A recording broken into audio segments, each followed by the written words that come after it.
Wabarakatuh. Shalom, Om Swastiastu, Namo Buddhaya, Salam Kebajikan. Selamat malam kepada kawan-kawan mahasiswa Universitas Amikom Yogyakarta maupun kepada Bapak Ibu dosen yang sudah bergabung bersama kita pada malam hari ini. Salam sejahtera bagi kita semua. Puji syukur kehadirat Tuhan Yang Maha Esa atas segala rahmat dan hidayahnya kita dapat berkumpul di sini. Pada malam hari ini, saya, Gabriela Anindya, akan menjadi moderator pada agenda diskusi publik Politics of You dari Divisi Pengembangan Wacana Korps Mahasiswa Hubungan Internasional Universitas Amikom Yogyakarta. Sebelum memasuki agenda diskusi pada malam hari ini, perkenankan saya menyampaikan susunan acara. Acara pertama, yakni pembukaan, dan dilanjutkan kepada acara kedua, yakni sesi dokumentasi. Kemudian, agenda selanjutnya ialah diskusi publik yang akan disampaikan oleh Bapak Yoga Suharman selaku pemateri pertama dan Kak Elmo Ramadan sebagai pemateri kedua. Setelahnya, akan dilanjutkan dengan sesi tanya jawab dan diakhiri dengan penutupan dari saya selaku moderator dan pembawa acara pada malam hari ini. Selanjutnya, perkenankan saya terlebih dahulu membacakan profil pemateri pada hari ini. Pertama, Bapak Yoga Suharman, Sarjana Ilmu Politik, Master of Arts. Beliau merupakan dosen program studi hubungan internasional di Universitas Amikom Yogyakarta. Beliau menempuh dan menyelesaikan pendidikan S2-nya di Universitas Gadjah Mada dengan program studi ilmu hubungan internasional. Beliau turut mendapatkan beberapa penghargaan, seperti Awardee Lulusan Berprestasi Universitas Muhammadiyah Yogyakarta, peringkat 1 LKTI Pemikiran Kritis Mahasiswa Hubungan Internasional, peringkat 3 Debat Mahasiswa Hubungan Internasional, dan Awardee Beasiswa Unggulan Kemenristek Dikti. Adapun lebih lanjut, beliau memiliki pengalaman internship di staf Badan Pusat Pengkajian dan Pengembangan Kebijakan Kementerian Luar Negeri Republik Indonesia. Kemudian, pemateri kedua pada malam hari ini ialah Kak Elmo Ramadan Ananda Supratikno. Beliau adalah mahasiswa Prodi Hubungan Internasional Angkatan 2018 di Universitas Amikom Yogyakarta. Beliau memiliki beberapa pengalaman kerja, yakni internship di PT Nusantara Turbin dan Propulsi pada tahun 2017, serta internship di PT Jogja Presisi Teknik Utama Industri pada tahun 2018. Publikasi terbaru dari Kak Elmo berjudul Model Kapitalisme Baru pada Pandemi COVID-19. Sekian profil pemateri diskusi pada malam hari ini, dan memasuki acara selanjutnya, yakni sesi dokumentasi. Saya persilahkan kepada tim PDD untuk memimpin jalannya sesi dokumentasi. Terima kasih atas waktunya.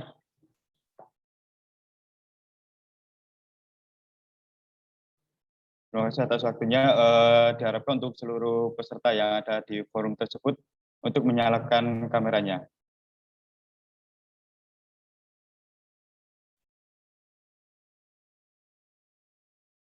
Oke. Sesi dokumentasi akan saya mulai dalam hitungan 1, 2, 3.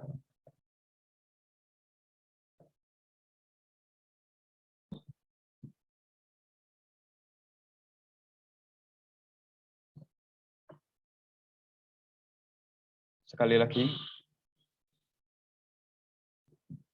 1, 2, 3. Terima kasih. Baik, terima kasih kepada teman-teman PDD. Memasuki acara selanjutnya, yakni diskusi publik dengan tema Taliban menguasai Afghanistan. Bagaimana reaksi dunia internasional? Baru-baru ini kita memang agaknya digegerkan dengan peristiwa Taliban yang mampu menguasai ibu kota Afghanistan, Kabul. Pasca pemerintah Amerika Serikat menarik pasukan militernya kembali, tidak lama dari situ, Taliban mulai melakukan pergerakan. Tidak ada perlawanan berarti, bahkan Amerika Serikat pun tampaknya seperti lepas tangan atas kepentingan di Kabul. Dunia internasional tentunya kini tengah memantau sepak terjang Taliban itu sendiri. Nah, kawan-kawan, pada malam hari ini kita akan berdiskusi lebih lanjut mengenai peristiwa yang bisa kita katakan menggegerkan konstelasi politik dunia. Oleh karenanya, langsung saja kita mendengarkan pemaparan yang lebih detail dari pemateri pertama kita, yakni Bapak Yoga Suharman. Saya persilahkan kepada Bapak Yoga untuk memaparkan materinya. Halo, cek, selamat malam. Suara saya terdengar? Selamat malam, Pak. Terdengar suaranya, Pak, jelas. Oke, baik. Pertama, Assalamualaikum warahmatullahi wabarakatuh. Selamat malam dan salam sejahtera untuk kawan-kawan semua ya. Dan sebagai awal, saya ingin menyampaikan apresiasi kepada kawan-kawan atas invitasinya terhadap kegiatan diskusi rutin yang diselenggarakan oleh kawan-kawan Komahi ya ini ya, dengan tema Taliban menguasai Afghanistan dan bagaimana reaksi dunia internasional.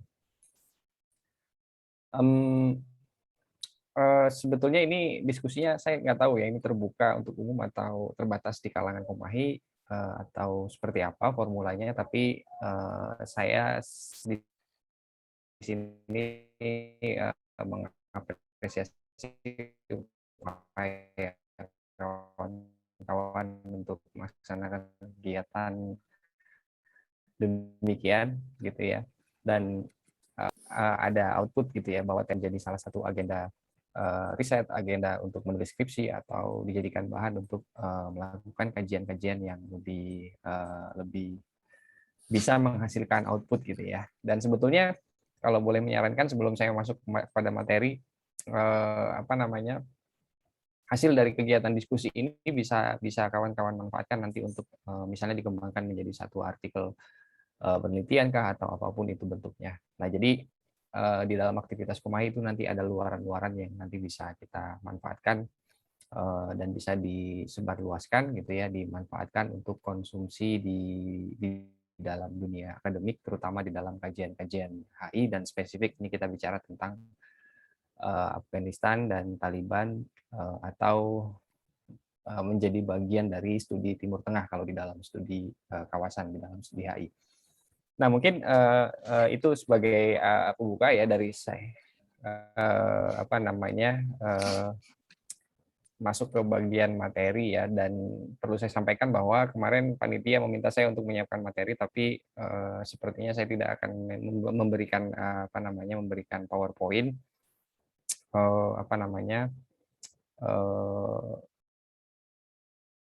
Jadi saya akan menyajikan secara secara lisan saja ya materi-materi dari diskusi kita hari ini.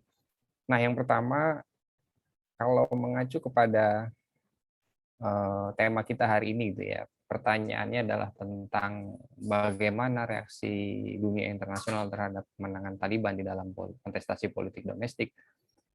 Sebetulnya begini, ada banyak versi ya kalau kita melihat internasional ini pada sisi yang mana dulu, karena dunia internasional itu sebetulnya terkotak-kotak dalam blok-blok politik ya. Ini kalau kita tarik ke dalam sejarah adalah bentuk-bentuk pengkotakan yang menjadi warisan dari Perang Dingin.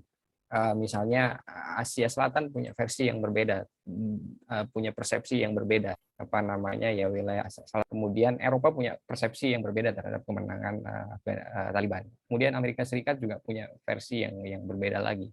Lalu Asia Tenggara, misalnya kemarin Indonesia melalui Menteri Luar Negeri berusaha untuk mengajak dialog gitu ya dengan Taliban di tengah-tengah pandangan dunia internasional yang berkembang selama ini.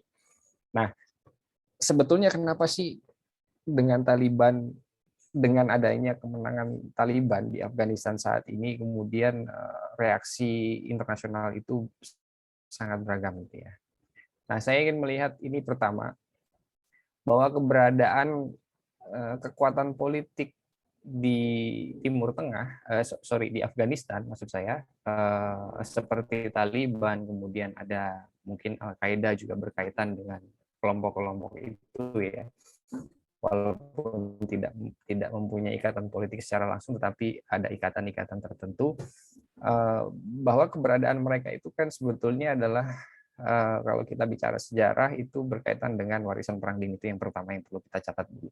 Jadi dan itu juga terjadi tidak hanya di wilayah Afghanistan, tapi di banyak negara di wilayah yang lain pun juga banyak sekali kekuatan-kekuatan politik atau faksi-faksi politik yang bermunculan, dan kemudian itu menimbulkan situasi-situasi tertentu yang pada akhirnya gitu ya, atau pada gilirannya menimbulkan konsekuensi politik dalam konteks domestik terutama. Jadi misalnya di mana di apa ya, Timur Tengah, kita bicara tentang Afghanistan, ini sangat berkaitan sekali dengan bagaimana pengkotak-kotakan politik identitas yang berlangsung di kawasan tersebut, gitu ya. Jadi salah satunya kalau kita mau melihat kenapa sih si Taliban ini dicurigai atau misalnya selama ini dikait-kaitkan dengan organisasi teroris, karena memang persepsi dominan dari dunia internasional yang berkembang selama ini terhadap faksi politik, kekuatan politik tertentu yang berasal dari golongan agama tertentu atau suku bangsa tertentu, itu selalu dicurigai oleh dunia internasional, terutama yang mainstream ya. Saya kotakan ke dalam yang mainstream ini ya, kita sebut saja Amerika Serikat bersama sekutu, itu selalu mempersepsikan kekuatan politik semacam itu sebagai sebuah ancaman. Ya. Dari situ kita bisa melihat bahwa dan kita bisa mengkaji bahwa sebetulnya pandangan dunia internasional saat ini terhadap kemenangan Afghanistan pun juga sangat beragam. Nah, mari kita lihat sekarang. Kita lihat dulu dari Eropa ya. Saya ingin melihat membaca dinamika politik domestik yang berlangsung di sebagian besar negara-negara Eropa. Hari ini kalau kawan-kawan membaca tren yang berkembang di Eropa ya, mulai dari tahun 2015 sampai dengan sekarang, itu isu tentang migrasi, isu tentang mencari suaka itu sangat dominan gitu ya. Dan isu-isu itu dimainkan oleh kelompok-kelompok kelompok konservatif, kelompok-kelompok populis kanan gitu ya, dan juga kanan jauh, dan menganggap bahwa kemenangan Taliban ini menjadi momentum bagi populisme kanan di Eropa itu untuk menekan pemerintah yang berkuasa saat ini agar menutup diri dari masuknya para pencari suaka. Ya, itu yang pertama dari wilayah Eropa. Kemudian saya ingin melihat dari sisi Asia Tenggara ya, yang kebetulan kemarin yang cukup vokal, cukup dominan di dalam merespon kemenangan Taliban ini, misalnya Indonesia gitu.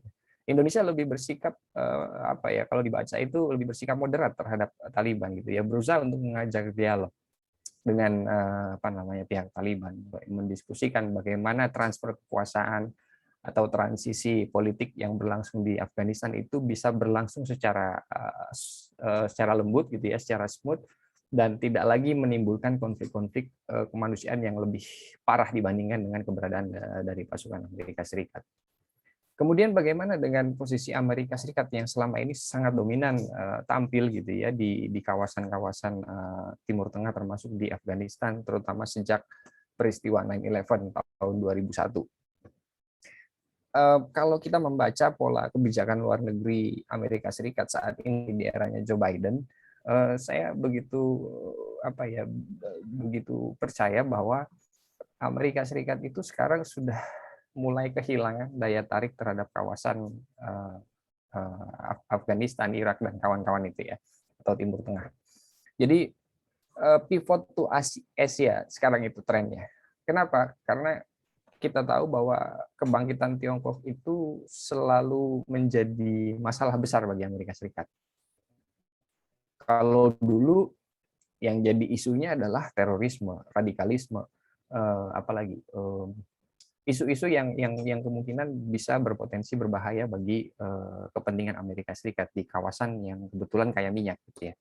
Tapi hari ini arah kebijakan atau politik luar negeri Amerika Serikat itu lebih condong ke Asia karena adanya kebangkitan Tiongkok yang begitu sangat berbahaya gitu ya, yang menimbulkan rivalitas baru di kawasan Asia secara garis besar, dan kemudian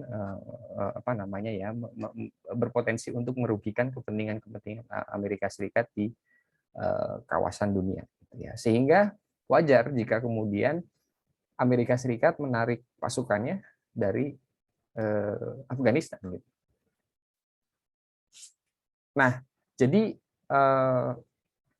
apa namanya ya, kalau itu tadi kita bicara Amerika, kita bicara Asia Tenggara yang kebetulan direpresentasikan oleh Indonesia karena dia kebetulan sangat dominan. Kita bicara tentang apa tadi, Eropa juga ya gitu.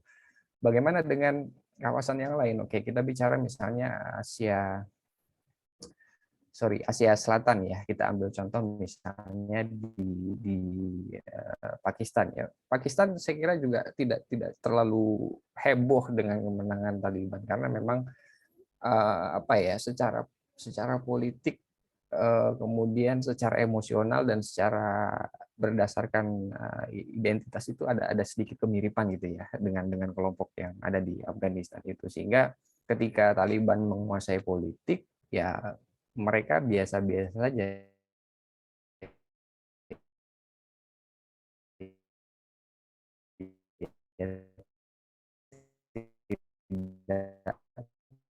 Tidak menarik apa namanya, tapi secara perlahan gitu, hati-hati ya dalam mental atau ya potensi menimbulkan konflik kepada kawasan tersebut. Nah, jadi mudah-mudahan itu bisa menjawab pertanyaannya, bagaimana respon internasional terhadap kemenangan Taliban itu secara internasional. Sekarang mari kita lihat secara domestik gitu ya. Sebetulnya apa sih yang menjadi problem dari kemenangan Afghanistan? Oke, saya ingin menggambarkan bahwa di kawasan-kawasan Afghanistan dan sekitarnya, yang namanya problem of identity atau masalah identitas, politik kesukuan, politik kebangsaan itu cukup besar gitu ya.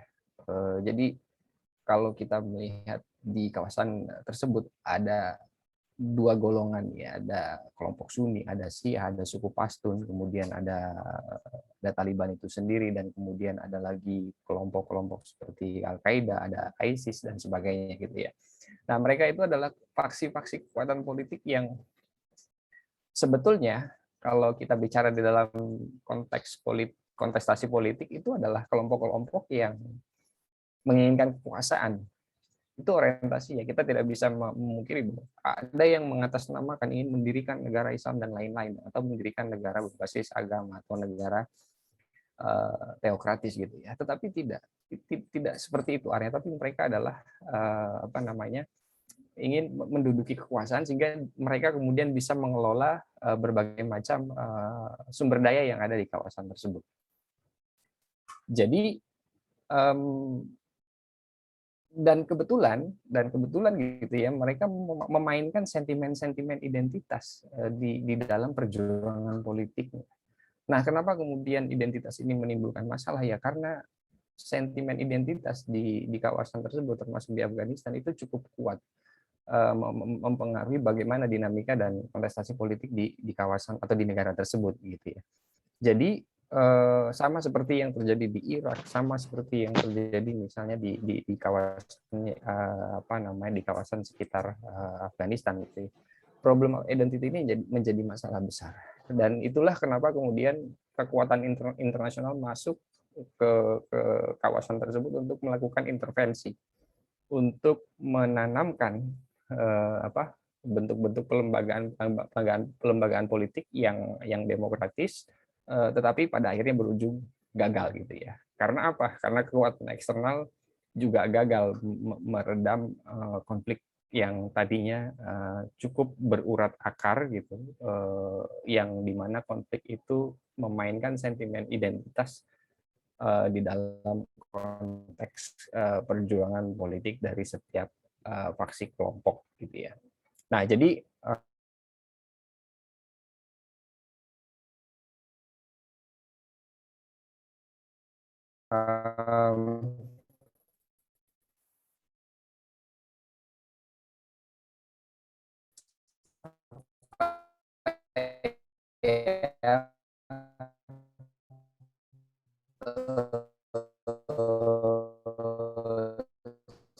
sejauh pemahaman yang saya coba dalami malam ini adalah bahwa reaksinya cukup beragam, reaksi internasional yang bulat menanggapi ya. Eropa punya persepsinya sendiri, ada punya posisi politik dan lain-lain gitu ya. Jadi Taliban ini sudah bukan lagi menjadi isu seperti dulu ketika di tahun awal-awal 2001 gitu.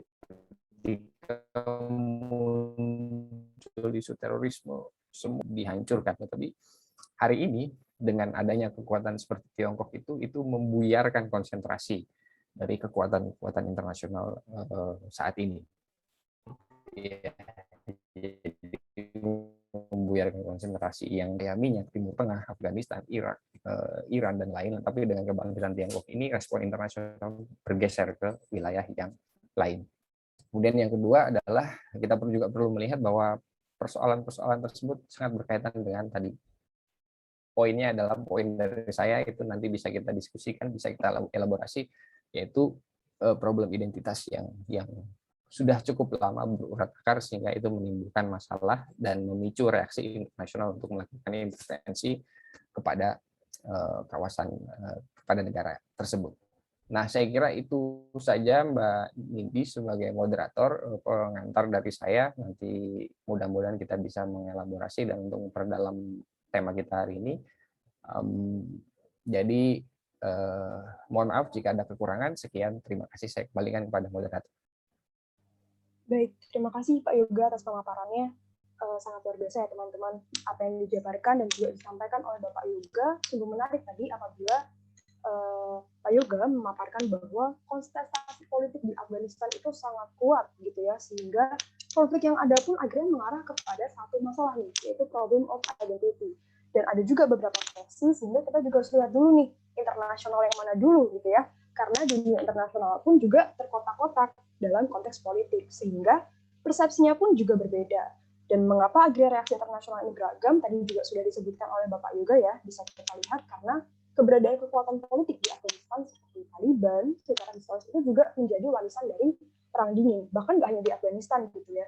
Di wilayah lain pun tadi juga Bapak Yoga sudah memaparkan ada faksi-faksi politiknya tersendiri, sehingga akhirnya timbul situasi-situasi tertentu yang pada akhirnya memberikan konsekuensi politik di dalam konteks domestik gitu ya. Kemudian tadi kita juga tahu bahwa kemenangan Taliban ini menjadi momentum kemenangan juga bagi kaum populis kanan untuk menekan pemerintah yang berkuasa saat ini, menutup mereka yang memang sedang mencari suaka. Kemudian kalau kita bicara di Asia sendiri, Indonesia lebih bersikap moderat, begitu ya, berusaha untuk mengajak dialog, kemudian mendiskusikan bagaimana sebetulnya transfer politik di Afghanistan ini bisa berlangsung secara lebih smooth, begitu ya. Dan ada juga nih tren yang menarik yang tadi sempat disampaikan oleh Pak Yoga, yaitu tren pivot to Asia, di mana sedikit banyak kita mengetahui kalau Amerika Serikat saat ini melalui pola kebijakan Biden gitu ya, sudah mulai kehilangan daya tarik gitu kepada negara-negara di Timur Tengah dan mulai lebih menekankan ketertarikannya pada negara-negara di Asia Tenggara, di Asia gitu ya. Menarik sekali. Nah, kawan-kawan, mungkin saat ini kita akan beralih kepada pemateri kedua ya, yakni Kak Elmo Ramadan. Saya persilakan kepada Kak Elmo untuk memaparkan materinya.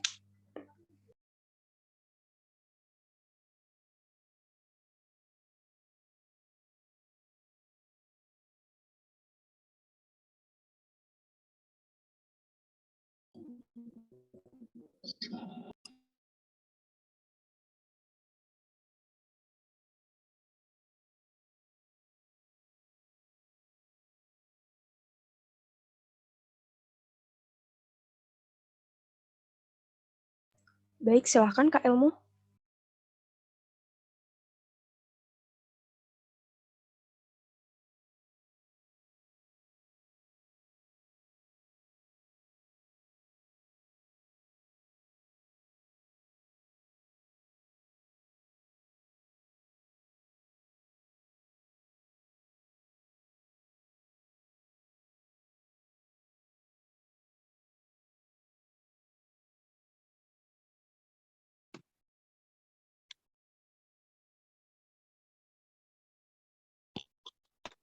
Tes. Iya Kak, masuk suaranya jelas. Boleh kedengeran ya? Maaf tadi keluar kayaknya Zoom saya error tadi. Oke, nggak apa-apa. Iya, siap, nggak apa-apa. Silahkan Kak Elmo. Oh ya, terima kasih ya dari moderator Mbak Nindi. Terima kasih saya udah diundang sebelumnya di acara diskusi ini karena menurut saya Komahi ini bagus ya. Yang sekarang cukup gercep juga nanggepin isu baru, isunya masih hangat masih hangat, belum ada sebulan isunya tapi udah ada diskusinya. Saya apresiasi sih dari tim Kumahi. Nah, tadi kita udah dengar ya sebagian besar materi dari yang disampaikan sama Pak Yoga. Saya di sini akan menyampaikan sedikit saja dari pandangan saya sendiri tentang isu Taliban sama respon internasional tadi yang masih belum disinggung sama Pak Yoga. Sedikit dari saya akan saya tambahkan lagi materinya. Yang pertama, ini tanggapan saya dulu deh. Tanggapan saya soal isu Taliban ini. Isu Taliban ini yang berkuasa di Afghanistan sekarang ini menurut saya isu yang menarik ya, karena tadi Pak Yoga udah jelasin sedikit kalau isu ini lebih gimana ya, mengubah struktur isu-isu Taliban yang sebelumnya sejak tahun 2001. Karena kalau kita tahu dari tahun 2001 pas terjadinya peristiwa 9/11 itu atau 11 September 2001, kita tahu kalau isunya ini berupa isu terorisme di mana AS yang katanya sebagai polisi dunia ini menginvasi Afghanistan untuk nyari Osama bin Laden gitu. Katanya bersembunyi di sana. Kemudian sekarang isunya kita lihat itu berubah kayak lebih ke isu politik gitu. Gimana siapa yang punya kepentingan maka dia yang akan bertindak lebih cepat dan duluan bertindak tentang isu Taliban ini.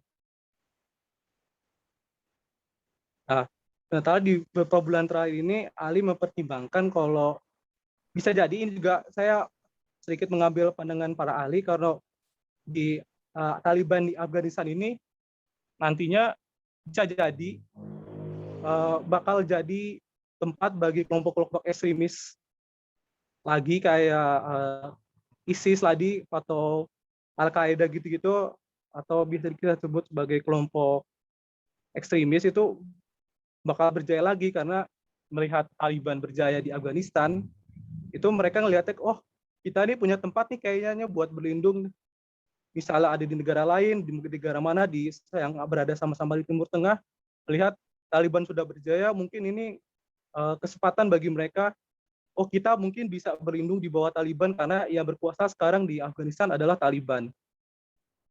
Nah, dengan sedikit pemikiran kayak gitu, Ali berpendapat kalau ini tuh bisa jadi kebangkitan kelompok ekstremis yang mungkin berbahaya bagi Afghanistan sendiri atau negara-negara lain di Timur Tengah. Nah, kemudian ada dampaknya lagi setelah kelompok Taliban ini berjaya, mungkin ini pendapat saya pribadi, mungkin bisa jadi fenomena Arab Spring ini bisa terulang. Kenapa saya bilangnya fenomena Arab Spring bisa terulang? Karena fenomena Arab Spring ini punya dampak yang bisa dibilang mirip sama yang terjadi sama Taliban ini. Di mana kan Arab Spring itu lebih ke isu di mana terjadi revolusi gitu di beberapa negara di Timur Tengah atau di beberapa negara Arab gitu, revolusi. Nah, kalau misalnya kelompok ekstremis tadi juga berjaya di Taliban, otomatis mereka kan punya resource, mereka punya sumber daya yang lebih gitu untuk berjaya untuk melakukan gejolak seperti Arab Spring lagi. Dan mungkin saja Arab Spring jilid 2 ini bisa terjadi karena sudah dapat perlindungan, sudah dapat tempat nyaman. Nah, mungkin organisasi mereka yang itu mungkin lebih mudah untuk masuk ke negara-negara lain, lebih mudah masuk untuk menyebarkan paham-paham ekstremis mereka di negara-negara yang mereka tuju. Karena di Arab yang terjadi juga sempat tidak terjadinya ketidakstabilan politik dan goyahnya pemerintahan yang berdaulat. Nah, kita tahu juga di isu Taliban ini juga Afghanistan ini sedang bisa dibilang terjadi tidak ada kekuasaan yang sah yang sedang berkuasa, yang berdaulat di sana, karena kita tahu presidennya juga lari ke negara sebelah, kalau nggak salah ke Tajikistan lari ya, bahwa dia naik helikopter, kita tahu beritanya ada di mana-mana naik helikopter bawa uang segepok gitu. Bahkan jenderal besarnya juga lari dan rumahnya kita tahu sudah tersebar di Kompas, di CNBC, di CNN kalau rumah rumah panglimanya yang isinya emas semua itu udah dikuasain sama Taliban gitu. Nah, kan ini bisa jadi berbahaya gitu, karena PBB juga masuk kan di sana, cuman mereka tidak bisa melakukan apa-apa karena terhalang prinsip mereka R2P itu. Dan kemungkinan kita lanjut ke sikap dan solusi negara lain. Jadi Pak juga sempat singgung sedikit tentang Amerika Serikat. Saya juga akan nyinggung lagi sedikit tentang Amerika Serikat yang sekarang ini tadi Pak Yoga sudah sebut tidak tertarik lagi dengan Timur Tengah. Jadi ditandai dengan penarikan militer mereka yang rencananya itu ditarik bertepatan dengan peringatan 20 tahun 11 September, yaitu tanggal 11 September nanti akan menarik pasukan militernya dari Afghanistan. Tapi hal itu berubah dan di pemerintah AS memutuskan untuk menarik pasukan militernya lebih cepat, yaitu terakhir per tanggal 31 Agustus 2021 ini. Dan AS juga sadar kalau kayaknya benar kata Pak Yoga tadi, ini lebih ke permainan politik, isu ini lebih ke permainan politik, karena Joe Biden sendiri dalam pidatonya dia bilang kalau kayaknya kita kalau semakin lama meninggalkan militer kita di Afghanistan, mungkin ini akan menjadi keuntungan bagi lawan politik mereka, yaitu Cina dan Rusia.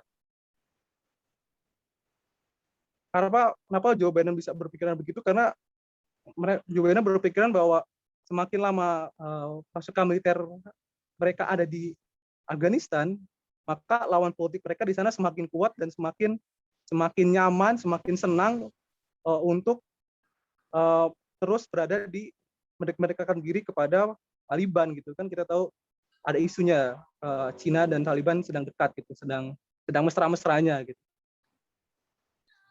Nah, sekarang kita lanjut ke Cina. Cina juga tadi saya sebutkan, Cina ini sekarang lagi mesra-mesranya sama Taliban, karena ada pernyataan di beberapa berita, kalau teman-teman juga lihat mengikuti beritanya, Taliban ini mempersilahkan Cina atau Tiongkok ini untuk membangun Afghanistan setelah Taliban berhasil berkuasa gitu.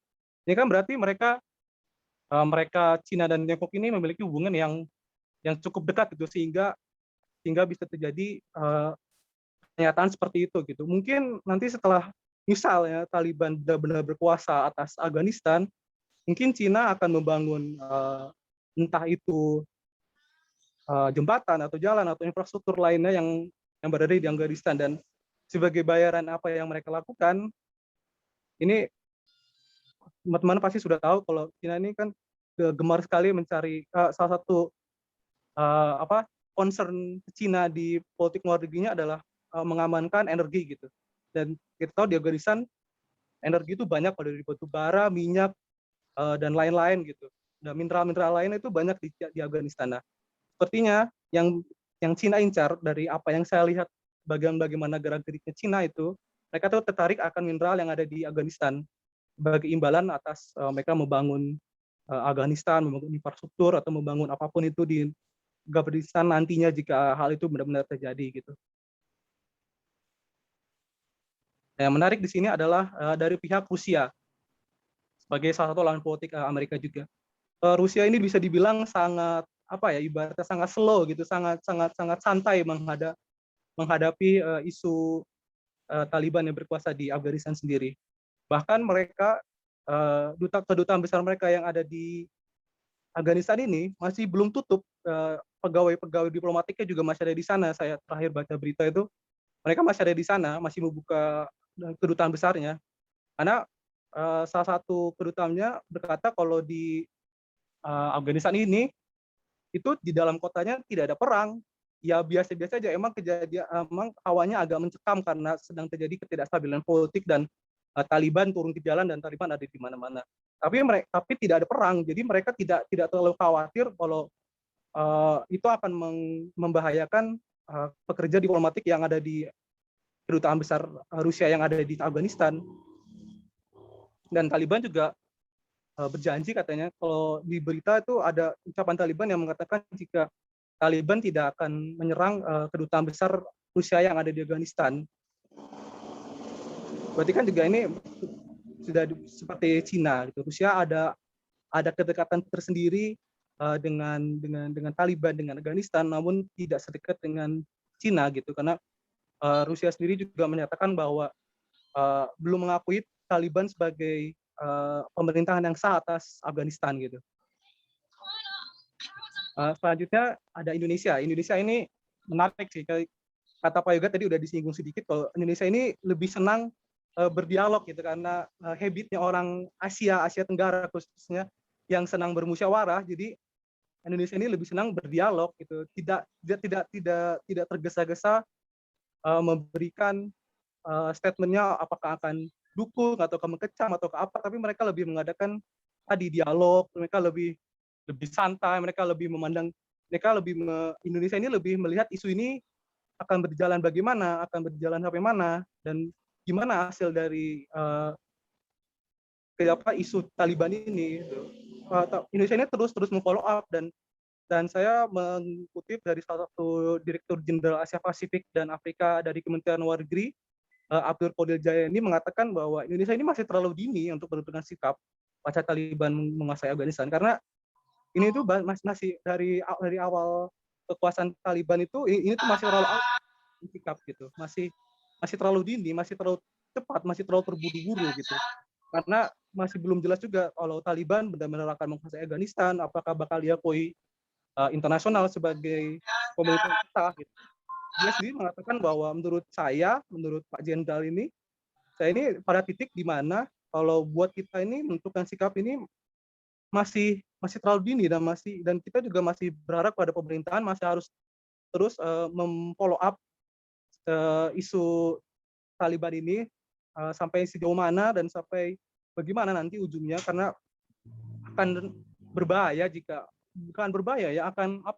akan bisa jadi salah langkah jika Indonesia terlalu menentukan sikapnya terlebih dahulu terhadap isu yang ada di Taliban.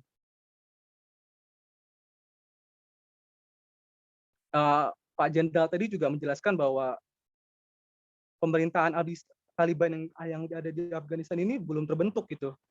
Ini masih hanya sekedar kelompok bisa dibilang ya, kelompok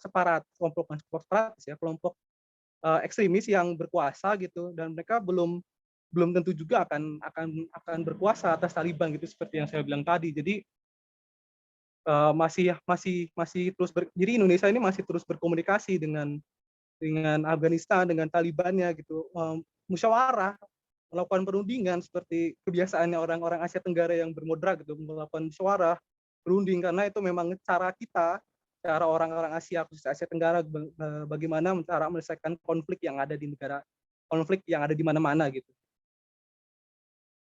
Ini yang tidak ada di PPT ya, saya sampaikan gitu. Ini salah satu dari PBB. Saya sempat baca berita beberapa hari yang lalu kalau PBB ini sempat mengadopsi usulan di Duta Besar AS untuk PBB, yaitu sebuah resolusi di mana Taliban ini ya yang ada di Afghanistan ini harus mengizinkan warga Afghanistan yang ingin meninggalkan Afghanistan untuk mencari suaka atau pergi dari negaranya karena terjadi ketidakstabilan ke negara lain, mengungsi atau bagaimana, untuk diizinkan gitu. Nah, selain itu dalam resolusi juga menuntut Taliban untuk menghormati perempuan dan kelompok minoritas. Menurut Duta Besar AS, jika resolusi ini bisa terpenuhi, maka apa yang saya katakan di awal tadi tentang Taliban menjadi tempat bagi kelompok ekstremis tadi atau bagi kelompok teroris itu tidak akan terjadi kemungkinan besar. Nah, tapi yang menarik dari resolusi ini adalah saat resolusi ini hendak diputuskan, ada dua negara yang melakukan abstain. Yang bisa kita tebak dua negara itu adalah Cina dan Rusia yang melakukan abstain sebagai negara pemegang hak veto. Nah, abstainnya Cina dan Rusia ini bisa ditebak sesuai dengan apa yang saya utarakan tadi di materi, kalau terjadi kedekatan ini membuat Taliban di Afghanistan ini mendapat seperti dukungan politik dari Cina dan Rusia yang notabene adalah negara kuat karena mereka mempunyai hak veto di PBB dan negara besar, udah gitu mereka adalah negara bisa dibilang rivalnya AS saat ini gitu, di masalah ekonomi, politik dan lain sebagainya gitu. Kemudian ada dari Inggris dan NATO yang jadi satu kesatuan karena mereka juga menarik, sama seperti Amerika menarik militer yang NATO yang ada di Afghanistan karena merasa jika uh, mereka terus memerangi Taliban dengan cara mengirimkan militer NATO yang sana gitu, itu malah akan terjadi isu-isu lain seperti masalah HAM, dan itu bisa menjadi dan membuat isu ini tuh semakin keruh gitu, semakin berlarut-larut karena isunya bertambah, ada korban baru, korban dari perang tadi, kotak senjata, karena kita juga tidak tahu kalau semua Taliban ini apakah semuanya termasuk kombatan, apakah semuanya termasuk non kombatan, kita kan tidak tahu karena di peraturan internasional kan sudah di peraturan tentang kombatan dan non kombatan itu kita juga tidak tahu, dan bisa saja terjadi kesalahan, kita salah tembak, tahunya kita pikir kita Taliban, tahunya hanya warga negara Afghanistan biasa yang kebetulan lewat dan tidak sengaja tertembak, dan itu kan bisa menjadi masalah. Dan yang mereka praktikan yaitu Inggris dan NATO tadi, yang mereka praktikan adalah konteks HAM gitu. Mereka tidak mau terjadi pelanggaran HAM yang lebih parah lagi gitu. Dan tentang dinamika yang terjadi mungkin setelah berkuasa yang bisa saya sampaikan mungkin tadi di awal, menjadi tempat bagi para kelompok negara yang mempunyai kepentingan seperti Cina dan Rusia akan mendekat karena mungkin tertarik dengan mineralnya, karena tertarik dengan sumber daya yang ada di sana. Jadi mendekat dan memberikan seperti janji manis mereka ke Afghanistan untuk mau memberikan hasil buminya kepada mereka dan melakukan kerjasama dan lain sebagainya. Itu mungkin saja terjadi peluang besar jika Taliban benar-benar berkuasa gitu. Dan kemudian tadi yang saya bilang arah itu mungkin itu akan benar-benar terjadi. Mungkin hanya di beberapa negara yang terhubung dengan Taliban dan Afghanistan saja, tidak semua negara di Timur Tengah, tapi itu tetap akan menjadi masalah internasional karena mungkin akan terjadi masalah-masalah baru seperti di Afghanistan di negara lainnya. Dari pemaparan materi saya sekian sih. Mungkin kita bisa lanjutkan lebih dalam di sesi diskusi. Dari saya sekian aja. Terima kasih. Saya kembalikan ke moderator. Baik, terima kasih Kak Elmo atas pemaparannya, dan sama ya teman-teman ya, menarik juga kalau tadi kita mendengar pemaparan dari Kak Elmo bahwa isu Taliban ini memberikan berbagai macam dinamika gitu ya, dengan Taliban menguasai Afghanistan, yang mana itu akhirnya merubah struktur-struktur isu Taliban semenjak peristiwa 9/11 gitu ya. Kemudian dari isu terorisme mereka berubah menjadi isu politik. Siapa yang punya kepentingan ya dia yang bertindak lebih cepat gitu ya. Dan yang menariknya adalah munculnya peluang bagi kelompok-kelompok ekstremis gini ya untuk kembali menghegemoni, kembali berjaya. Dan mungkin saja fenomena Arab Spring ini bisa terulang lagi gitu. Kenapa? Karena dampaknya yang mirip dengan Taliban. Kita juga tadi sedikit banyak sudah mendengar, tahu gitu ya, akan beberapa reaksi dunia internasional, seperti dari Amerika Serikat, Tiongkok, Rusia, maupun Indonesia. Kemudian ada fakta menarik ya tadi bahwa Cina ini, kalau kata Kak Elmo ya, sedang mesra-mesranya gitu sama Taliban ya. Kemudian dari Taliban yang mempersilahkan Cina untuk membangun Afghanistan, kemudian ada pihak Rusia yang mereka nampaknya lebih slow, lebih santai gitu ya, karena kantor diplomatiknya juga masih berkegiatan, masih buka. Bisa dikatakan juga bahwa Rusia ini punya kedekatan sendiri, walaupun Rusia masih belum mengakui Afghanistan sebagai pemerintahan yang sah. Kemudian juga tadi kita sudah mengetahui fakta menarik juga bahwa sebetulnya Afghanistan ini punya sumber daya mumpuni yang sebetulnya bisa menguntungkan negara-negara yang memang mau mendekati Afghanistan. Menarik sekali dari Kak Elmo. Nah, kawan-kawan, saat ini kita akan memasuki sesi tanya-jawab. Sesi tanya-jawab akan diadakan sebanyak 2 sesi dengan masing-masing sesi berjumlah 3 penanya. Sehingga bagi kawan-kawan yang nantinya hendak menyampaikan pertanyaan atau tanggapan, boleh silahkan disampaikan melalui kolom komentar ataupun mengaktifkan tombol raise hand. Maka silahkan bagi kawan-kawan yang memang mau bertanya atau memberikan tanggapan, saya persilahkan.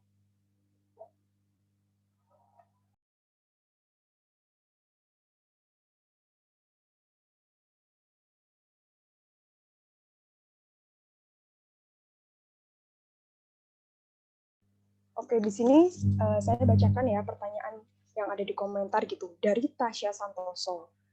Bagaimana tanggapan dari Pak Yoga maupun Kak Elmo dalam menanggapi janji-janji Taliban yang berkaitan dengan isu kebebasan hak perempuan di Afghanistan?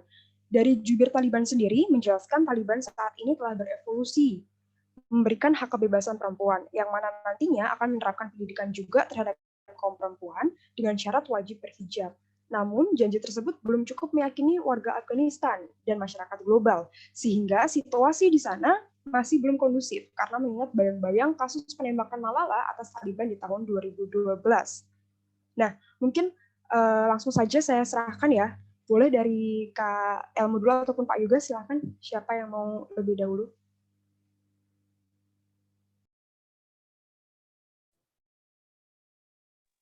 Saya dulu aja boleh? Boleh, silahkan Kak Elmo. Ya, pertanyaannya menarik ya, tentang isu perempuan. Tadi juga saya sempat bahas di resolusi PBB tentang masalah perempuan. Untuk masalah perempuan yang dijanjikan sama Taliban itu, kita jangan telan mentah-mentah apa yang disampaikan sama Taliban tentang janji perempuan itu. Misalnya gini, saya kasih rasionalitas apa, saya kasih perumpamaan aja ya. Misal Taliban berkata seperti itu, kemudian Taliban beneran berkuasa atas Afghanistan, dan kemudian apa yang mereka katakan tentang kebebasan hak perempuan itu jika ya, ini jika misalkan ya, jika mereka tidak tepati, itu tidak akan masalah, dan itu tidak akan jadi masalah untuk masalah internasional. Misalnya perempuan tidak boleh bekerja, misalnya perempuan tidak boleh keluar rumah gitu ya, misalkan setelah Taliban berkuasa gitu. Itu komunitas internasional, negara, organisasi itu juga tidak akan bisa apa-apa karena itu adalah seperti peraturan dari pemerintahan sah yang berkuasa gitu, jika memang Taliban beneran bisa berkuasa gitu. Dapat saya begitu.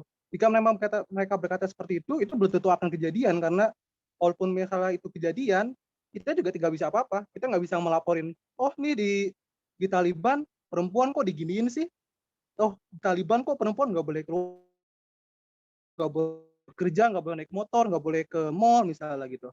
Tapi apa yang bisa kita lakuin? Kita nggak bisa apa-apa. Seperti yang terjadi di negara lain, misalnya terjadi di Myanmar misalnya.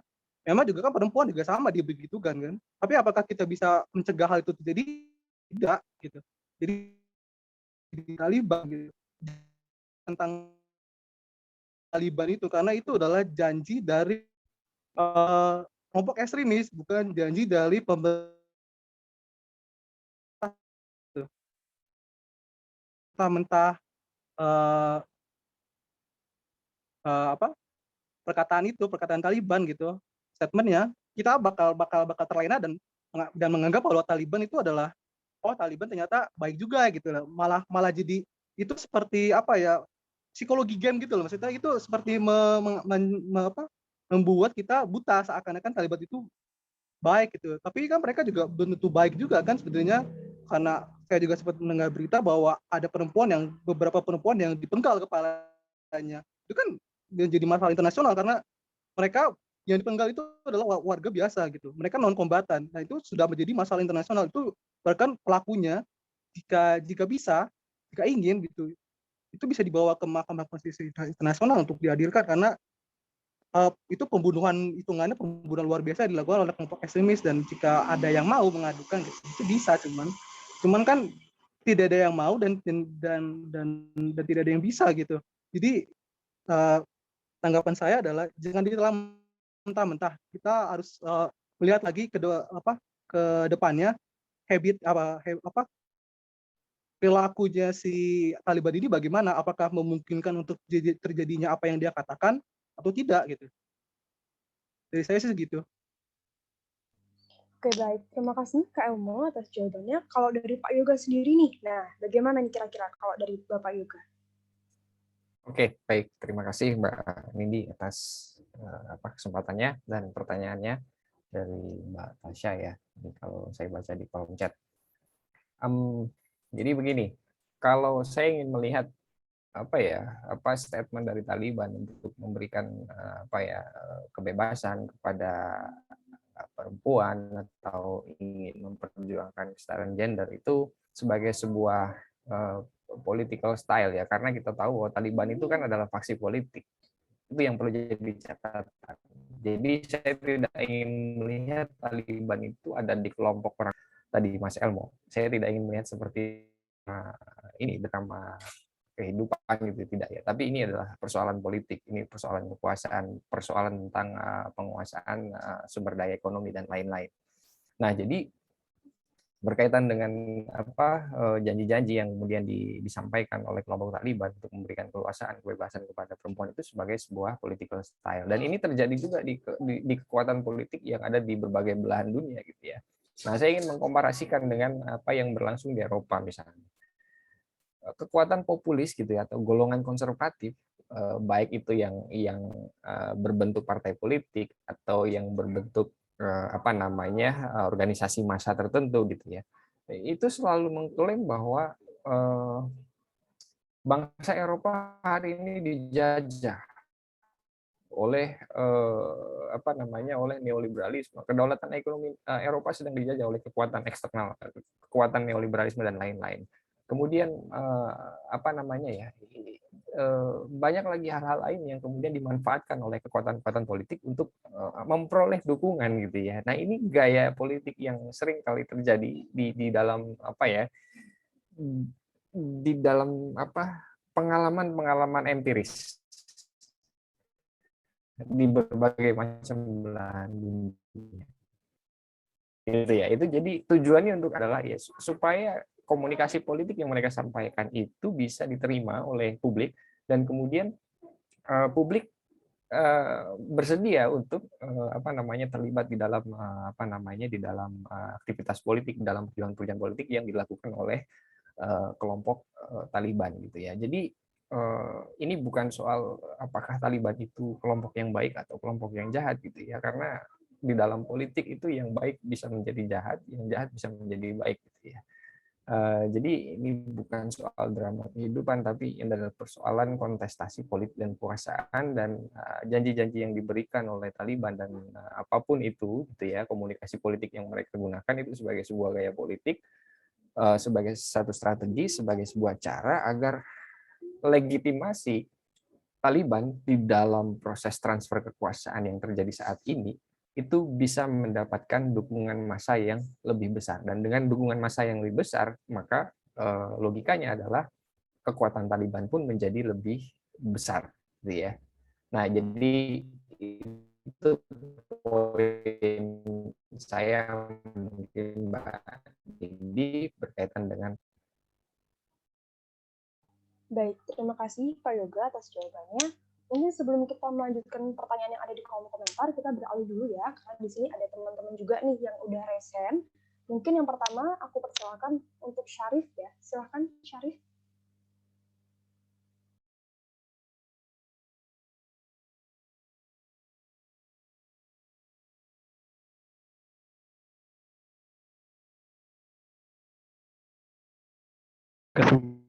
Kesempatannya sebelumnya itu mohon maaf karena zoom-nya tiba-tiba nge-lag. Yang tadi saya setelah tadi mendengar pernyataan dari kedua pembicaranya, itu ada beberapa hal yang mau, ada beberapa pertanyaan ada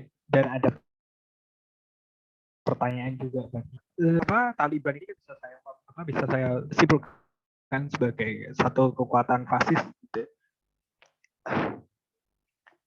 Tes putus nggak? Aman kok, aman. Bisa Aman, dilanjut, boleh. Taliban itu kan bisa saya simpulkan sebagai satu kekuatan fasis gitu ya. Dan Trotsky pernah menulis tentang beberapa pamflet tentang fasisme, dan salah satu tulisannya itu tentang fasisme what is it. Di pamflet tersebut Trotsky menganalisa bagaimana fasisme itu bisa bangkit sebagai politik dari pertama politik bourgeois kecil dan politiknya lumpen proletar, atau lumpen proletar ini bisa disimpulkan sebagai kaum dimarginalkan, namun tidak masuk ke dalam bagian proletariat itu sendiri atau yang dieksploitasi secara langsung oleh kelas bourgeoisie gitu. Dan ini kebangkitan ini itu terjadi karena ketidakstabilan atau kerusakan, kegagalan dari kapitalisme itu sendiri yang pada ujungnya mengarahkan suatu negara atau bahkan dunia internasional terpolarisasi ke kanan dan ke kiri gitu. Ya itu bagi Trotsky sendiri gitu. Nah, kemudian pertanyaan saya mungkin untuk politik internasional sendiri kita tadi sudah lihat bahwa kedua pemateri sudah menyampaikan gitu tentang Rusia, Cina dan segala macamnya. Ini sebenarnya sangat bermanfaat. Penyampaian dari kedua pemateri tadi sangat bermanfaat. Namun yang saya lihat hal ini tuh sudah sering kita lihat di TV gitu tentang bagaimana kedekatan Cina dan Rusia semakin dekat dengan Taliban dan lain-lain gitu. Ini hal yang sama kita lihat di televisi, kita lihat itu sehingga yang tadi saya lihat dari kedua pemateri tidak ada yang baru gitu, dari analisis ini. Nah, yang saya sebenarnya penasaran gitu, bagaimana kaitannya tentang politik kelas sendiri, sebenarnya politik rakyat sipil tanpa memandang satu masalah kebangsaan, maksudnya memandang masalah kebangsaan namun tidak melihatnya dari perspektif negara bangsa bahwa tentang Rusia, Cina dan lain-lain, lebih ke arah bagaimana masyarakat Afghanistan itu sendiri, bagaimana masyarakat internasional secara keseluruhan, nah tanpa melibatkan pemerintahan itu dan lain-lain. Bagaimana politik kelas yang ada di Afghanistan itu sendiri. Dan kedua yang mau saya tanyakan kepada Bung Elmo gitu, yang lihat tadi mungkin dari pernyataannya Bung Elmo ada spekulasi tentang Arab Spring Jilid 2 gitu. Nah, yang saya cenderung lihat tuh Bung Elmo melihat Arab Spring Jilid 2 ini sebagai satu masalah, itu satu hal yang negatif. Nah, pandangan Bung Elmo sendiri mengenai Arab Spring itu bagaimana? Dan menurut Bung Elmo revolusi itu apa? Gitu. Karena saya nggak melihat revolusi itu bisa terjadi hanya karena perencanaan orang per orang atau perencanaan satu kelompok tertentu gitu. Saya melihat bahwa revolusi itu harus didahului oleh beberapa kondisi-kondisi objektif di belakangnya. Yang ketiga yang ketiga, maaf banyak tanya. Yang ketiga, saya penasaran juga korelasi antara kebangkitan Taliban di Afghanistan gitu dengan krisis kapitalisme dan imperialisme, terutama di tengah terutama dari resesi-resesi yang tidak ada kunjung akhirnya dari tahun 2008 hingga sekarang, yang terus terjadi kembali. Nah, itu sih pertanyaan-pertanyaan saya. Terima kasih atas waktunya. Baik, terima kasih Bung Syarif. Pertanyaannya cukup menarik ya. Jadi di sini mungkin saya merangkap kembali ya. Jadi Bung Syarif menanyakan 3 pertanyaan gitu ya. Yang pertama, bagaimana kaitannya dengan politik rakyat sipil tanpa memandang dari perspektif negara bangsa apabila kita berbicara mengenai isu Taliban ini. Kemudian yang kedua, pandangan Bung Elmo khususnya ya mengenai Arab Spring dan revolusi itu seperti apa. Kemudian yang ketiga, untuk Pak Yoga dan juga Kak Elmo, korelasi antara kebangkitan Taliban di Afghanistan dengan krisis kapitalisme serta imperialisme dari resesi-resesi yang terus terjadi kembali. Oke, mungkin saya persilahkan mau Pak Yoga dulu atau Kak Elmo dulu yang mau menjawab, silahkan.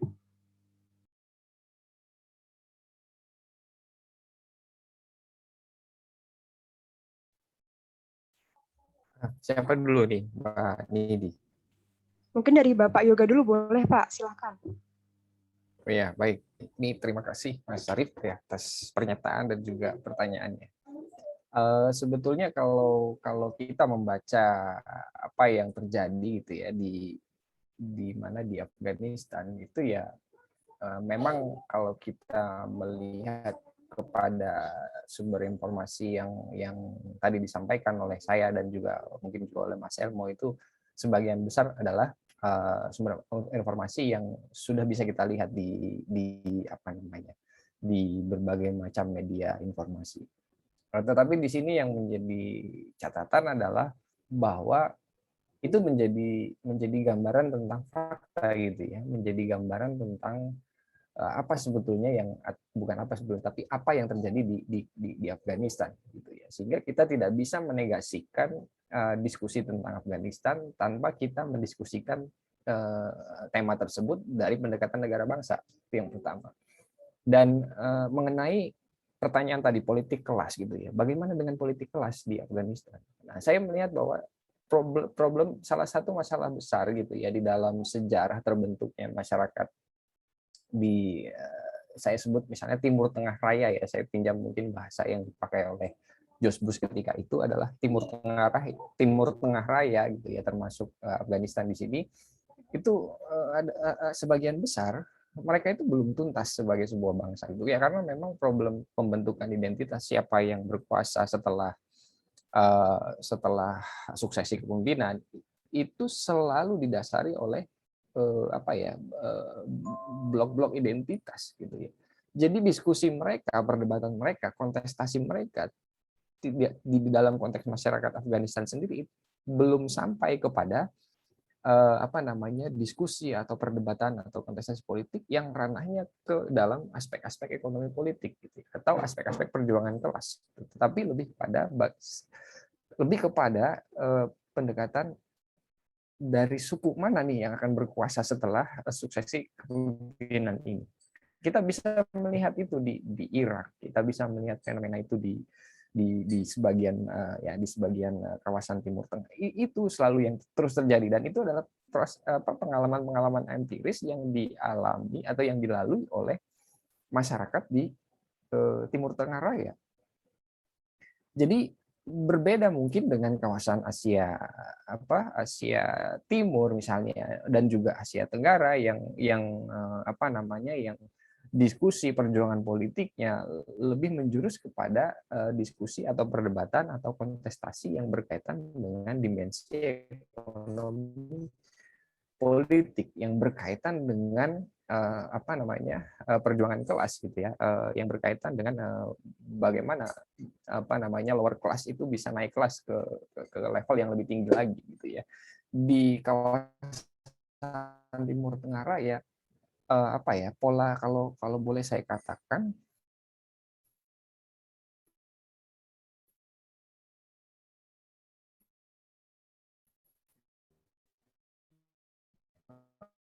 pola ekonomi berbeda dengan apa yang terjadi di kawasan. Hingga saya mungkin ingin mengatakannya di dalam baca kawasan Taliban, membaca fenomena kemenangan Taliban atau faksi-faksi politik yang lain itu dilihat dari konteks negara bangsa.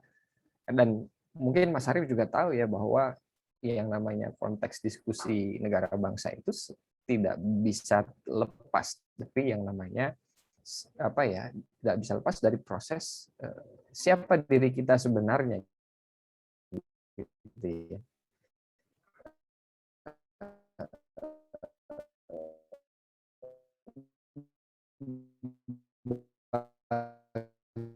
Bagaimana kita membentuk mana wujud bangsa kita sebagai sebuah bangsa Afghanistan. Itulah pengalaman yang dilalui oleh bangsa-bangsa di Afghanistan. Jadi saya ingin mengatakan belum sampai kepada titik di mana bangsa Afghanistan itu berpikir tentang kelas, belum berpikir tentang bagaimana lower class itu bisa naik kelas, tapi adalah soal siapa yang akan siapa yang akan menduduki kekuasaan setelah terjadinya transfer politik kekuasaan atau terjadi sebuah proses pemilihan. Dari suku mana dia, dari bangsa apa mereka gitu ya. Dan karena itu pula yang namanya sentimen identitas itu sepertinya tidak pernah berhenti gitu ya, kalau kita diskusi tentang Timur Tengah itu selalu tidak pernah berhenti. Kita ingat dari peristiwa 2001 gitu ya, setelah 9/11 itu diskusinya selalu dalam konteks itu gitu ya. Ada Sunni, ada Syiah, ada Kurdi, ada apa lagi ya, ada banyak suku di sana di kawasan Timur Tengah Raya itu, sehingga ya hanya berputar di wilayah itu saja gitu ya perdebatannya, sehingga diskusi tentang ekonomi politik, diskusi tentang perjuangan kelas itu relatif tidak cukup menonjol gitu ya. Jadi mungkin itu tanggapan dari saya Mbak Nindi. Kurang lebihnya mohon. Oke, baik. Terima kasih Pak Yoga. Mungkin kita bisa beralih dulu ya kepada Kak Elmo. Nanti kalau misalnya Pak Yoga mau menambahkan dari jawaban Kak Elmo mengenai Arab Spring dan juga revolusi, saya persilakan. Nah, mungkin dari Kak Elmo dulu nih. Kira-kira Ya, bagaimana sebetulnya pandangan Kak Elmo mengenai Arab Spring dan juga revolusi itu sendiri? Silakan Kak Elmo. ya. Kalau sebenarnya mungkin saya agak terlewat ya menjelaskan tentang Arab Spring dan fenomena Taliban ini. Saya mengatakan kalau mungkin kebangkitan Taliban di Afghanistan ini mungkin bisa menjadi percikan atau pemicu terjadinya Arab Spring jilid 2 atau terjadi apa yang terjadi seperti Arab Spring atau revolusi di beberapa negara di Timur Tengah. Gitu. Tapi saya tidak mengatakan kalau revolusi itu adalah hal yang buruk. Gitu. Saya mengatakan adalah jika revolusinya dilakukan oleh kelompok yang buruk, maka revolusinya akan menjadi buruk gitu. Yang saya maksud di situ gitu. Misal ya, Taliban ini adalah kelompok yang baik dan mereka bisa menunjukkan hal itu, mungkin Afghanistan akan menjadi negara yang lebih baik gitu. Tapi kan misal yang saya fokuskan di sini adalah masalah tadi di kelompok ekstremis tadi itu loh, kelompok ekstremis yang saya sebutkan misalnya ada ISIS gitu, ada Al-Qaeda gitu kan kelompok-kelompok yang bisa kita bilang uh, cukup barbar gitu ya, cukup kejam gitu dengan cara mereka menyampaikan pandangan mereka tentang sesuatu hal itu mungkin bisa dibilang agak menyimpang gitu loh. Nah, jika kelompok-kelompok seperti ini mampu mewujudkan sebuah revolusi gitu, uh, bisa kita bayangkan apa yang akan terjadi selanjutnya gitu. Jadi yang saya fokuskan gitu loh adalah saya takut jika revolusi Arab Spring jilid 2 ini itu berbeda dengan Arab Spring pertama, di mana Arab Spring pertama adalah menuju ke kebaikan gitu, ke perubahan ideologi di beberapa negara-negara Arab gitu. Tapi di Arab Spring jilid 2 ini malah terjadi kemunduran gitu karena berkuasanya kelompok-kelompok yang tidak seharusnya berkuasa gitu loh. Kelompok ekstremis yang kejam, barbar dan tidak patut untuk berkuasa atas sebuah negara gitu loh. Itu, maksud saya yang saya fokuskan sih di masalah itu sih. Maksudnya saya tidak pernah berkata kalau revolusi adalah hal yang jelek, saya justru berkata revolusi adalah hal yang bagus gitu. Tergantung siapa yang memulai revolusinya gitu. Tapi bisa saja revolusi dimulai dari orang yang jelek, dimulai dari sesuatu yang jelek bisa berakhir baik gitu loh. Tapi kan tidak menutup kemungkinan bahwa revolusinya juga akan berakhir jelek gitu. Mungkin kan kita bisa setidaknya mengurangi resiko terjadinya revolusi yang jelek gitu loh. Kan tadi Pak Yoga sudah bilang gitu kan masalah ini kan di Timur Tengah ini kan masalah suku gitu. Kamu dari suku mana? Kamu dari suku mana gitu loh. Siapa yang berkuasa? Kamu dari suku ini yang berkuasa ya. Kamu dari suku ini yang berkuasa ya gitu loh. Nah, apa jadinya jika misalnya yang berkuasa adalah kelompok yang paling banyak ditentang karena mereka adalah kelompok ekstremis gitu loh. Kan pasti akan terjadi gejolak politik lain gitu loh. Mungkin akan muncul Afghanistan yang lain gitu loh. Mungkin yang saya concernkan sih di situ sih masalahnya. Jadi saya sih sekian aja sih. Baik. Tentang yang pertanyaan nomor 2 tadi ya kalau nggak salah. Iya, betul. Nah, kemudian untuk yang pertanyaan ketiga ya, buat Pak Yoga juga dan juga Kak Elmo, korelasi sebetulnya antara kebangkitan Taliban di Afghanistan dengan krisis kapitalisme serta imperialisme dari resesi-resesi yang memang terus terjadi kembali gitu ya. Nah, kira-kira ada nggak sih korelasinya antara dua hal itu? Gimana kalau menurut Kak Elmo dan juga Pak Yoga? Mungkin mau gantian dulu Mas Emo lagi atau saya? Monggo Pak Yoga dipersilakan Pak. Oke, Ya, mungkin baik. Pak Yoga. Jadi ya baik. Ada tidak korelasinya ini dengan kegagalan imperialisme gitu ya atau kegagalan dari kapitalisme? Ya saya ada punya keyakinan ya gitu ya, bukan keyakinan tapi ada sedikit arah ke sana gitu ya karena memang gini alasannya. Ketika Barat masuk ke wilayah Timur Tengah Raya gitu ya, banyak orang menilai gitu, atau dunia internasional secara umum itu melihat bahwa itu hanya menjadi tanda kutip alasan apa namanya, sekutu bersama Barat gitu untuk mengeksploitasi sumber daya sumber daya ekonomi yang ada di kawasan Timur Tengah ya, termasuk yang ada di Afghanistan gitu ya. Afghanistan itu kalau kita bisa kita lihat gitu ya, dia punya yang namanya kalau tidak salah ingat adalah opium gitu ya, dan opium itu menjadi salah satu kebutuhan penting bagi militer dari militer, dari dunia medis dan lain-lain gitu. Jadi itu menjadi salah satu, dan isu terorisme itu juga menjadi salah satu, banyak yang menilai bahwa isu terorisme itu sebagai lip service gitu ya untuk kekuatan pemodal bisa masuk ke kawasan Timur Tengah Raya, misalnya ada Afghanistan, ada Irak dan seterusnya gitu ya. Dan setelah mereka mendapatkan akses terhadap itu, kemudian berhasil mengontrol penguasa di sana gitu ya, agar tunduk kepada kepentingan dari bangsa Barat dan sekutu, dan ketika sudah selesai urusannya gitu, atau sudah tidak ada lagi sumber daya yang bisa dimanfaatkan, ya akhirnya mereka lari gitu. Dan ketika mereka lari dari aktivitas eksploitasi tersebut, ya mereka meninggalkan sisa-sisa yang belum tuntas. Contoh apa yang gagal adalah yang gagal yang gagal gitu ya, yang saya coba analisis adalah kegagalan di dalam membentuk pelembagaan politik. Jadi seharusnya begini, kalau kita bicara di ranah R2P, responsibility to protect, itu kan sebetulnya adalah tentang bagaimana tanggung jawab kekuatan eksternal untuk memelihara perdamaian, untuk memperbaiki kekacauan yang terjadi di satu negara tertentu. Tetapi itu gagal dilakukan. Dulu George Bush bilang bahwa kami ingin mendemokratisasikan Timur Tengah, ingin melembagakan format politik di kawasan Timur Tengah menjadi kawasan yang lebih demokratis.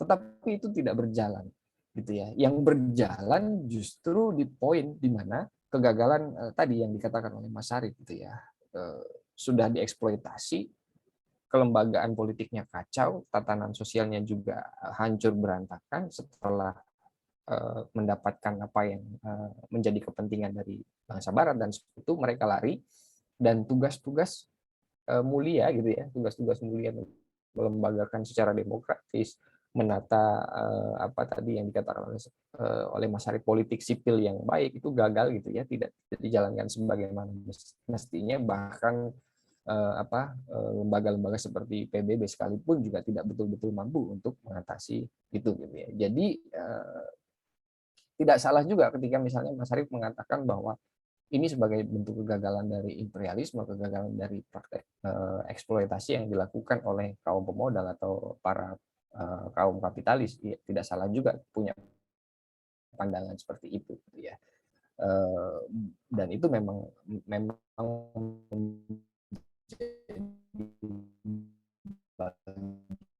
dari masalah yang berlangsung di kawasan praktek-praktek imperialisme semacam itu gitu ya. Nah, mungkin itu Mbak Nindi dari saya, nanti mungkin kita bisa elaborasi.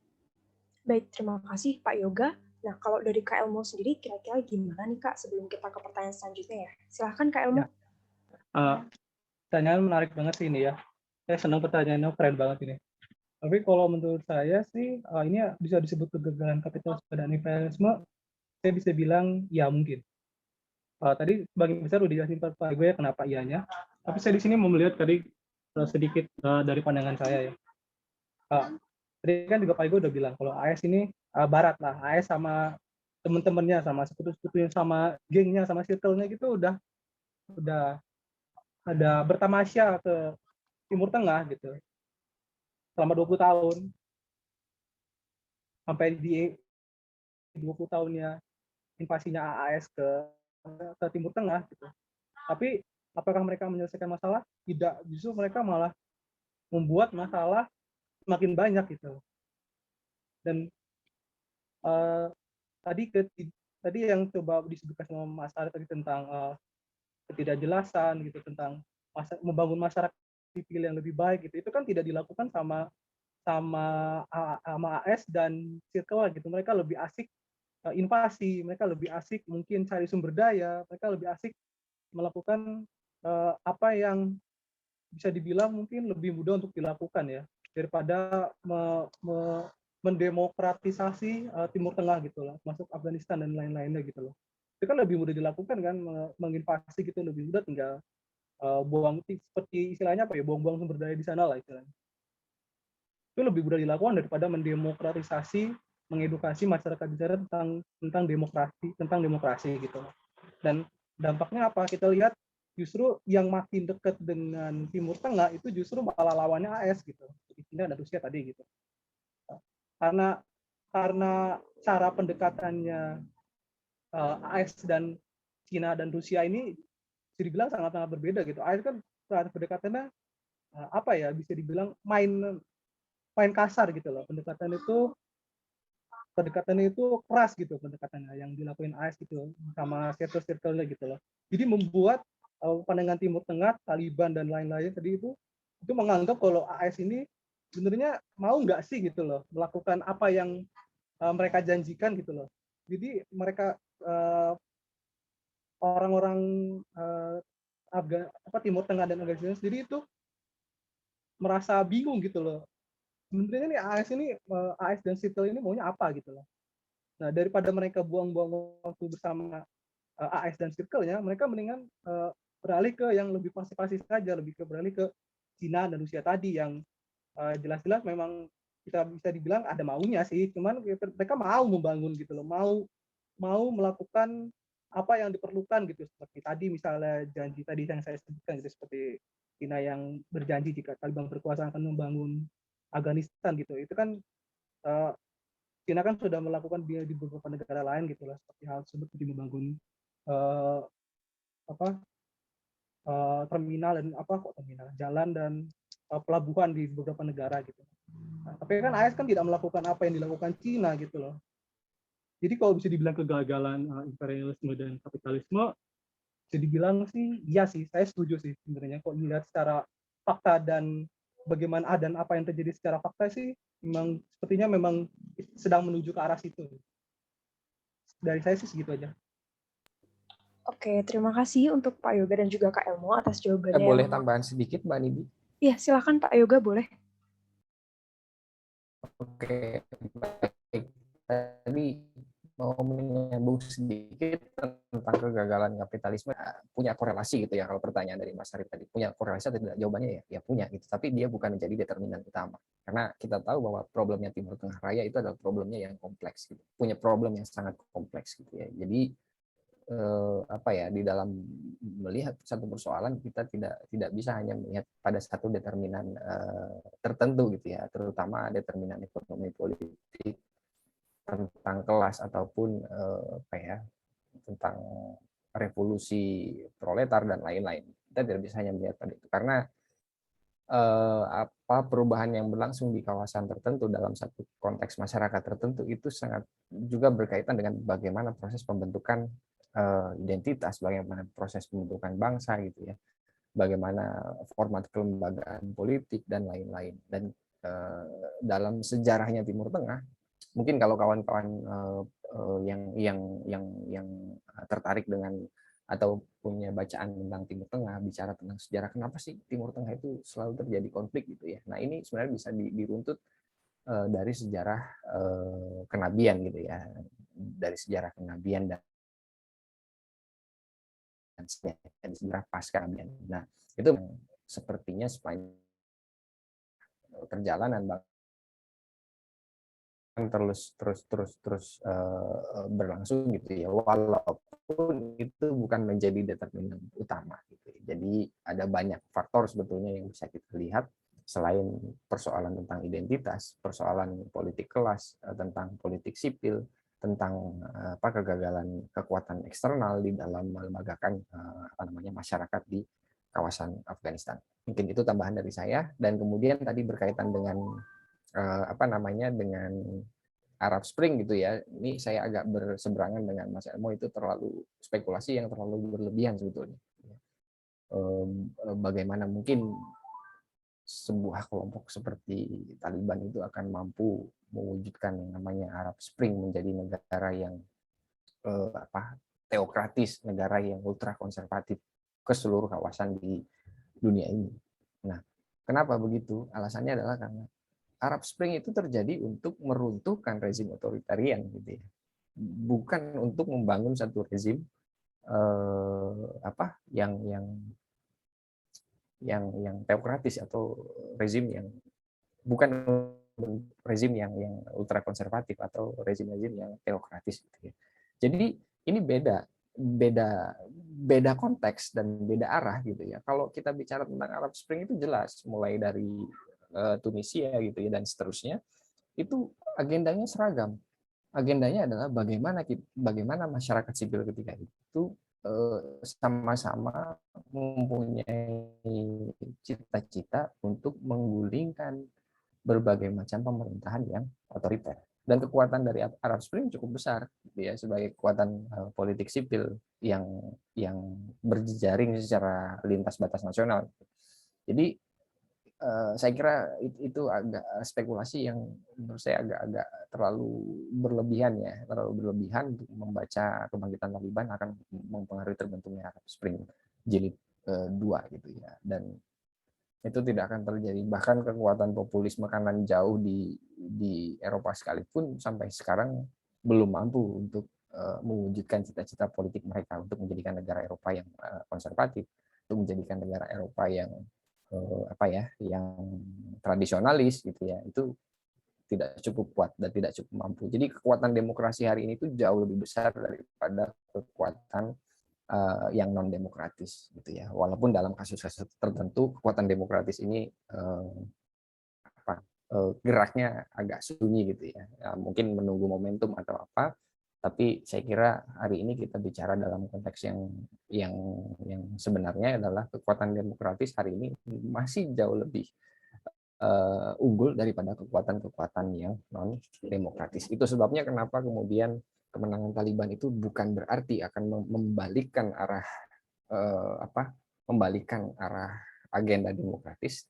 Saya tidak yakin itu akan terjadi gitu ya. Tapi kekuatan demokratis di seluruh dunia ini masih cukup dominan, dan pengalaman Eropa saya kira cukup memberikan gambaran bahwa kekuatan populisme kanan jauh, kekuatan ultra konservatif atau golongan konservatif biasa itu sampai hari ini, mulai dari tahun 2010-an awal sampai dengan 10 tahun terakhir ke belakang gitu ya, belum cukup mampu untuk menggantikan format politik yang demokratis. Itu Eropa ya, yang kita tahu bahwa tradisi politik demokratisnya sangat kuat gitu, dengan liberalisme yang juga cukup kuat, tapi kekuatan demokratis belum mampu menggantikan rezim-rezim pemerintahan yang bisa kita katakan relatif demokratis. Apalagi kita bicara Taliban yang saya kira kekuatannya juga tidak cukup besar dibandingkan dengan kekuatan demokratis yang ada di dalam konteks global. Nah, baik itu mungkin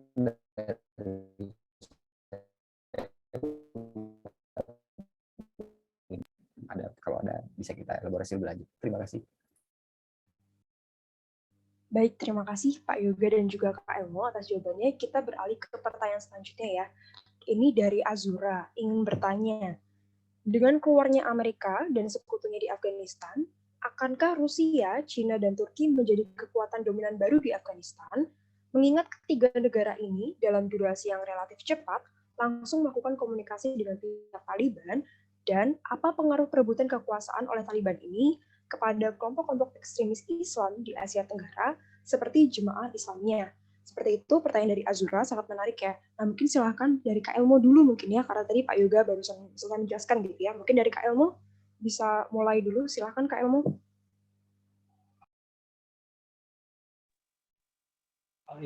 Terima kasih atas waktunya.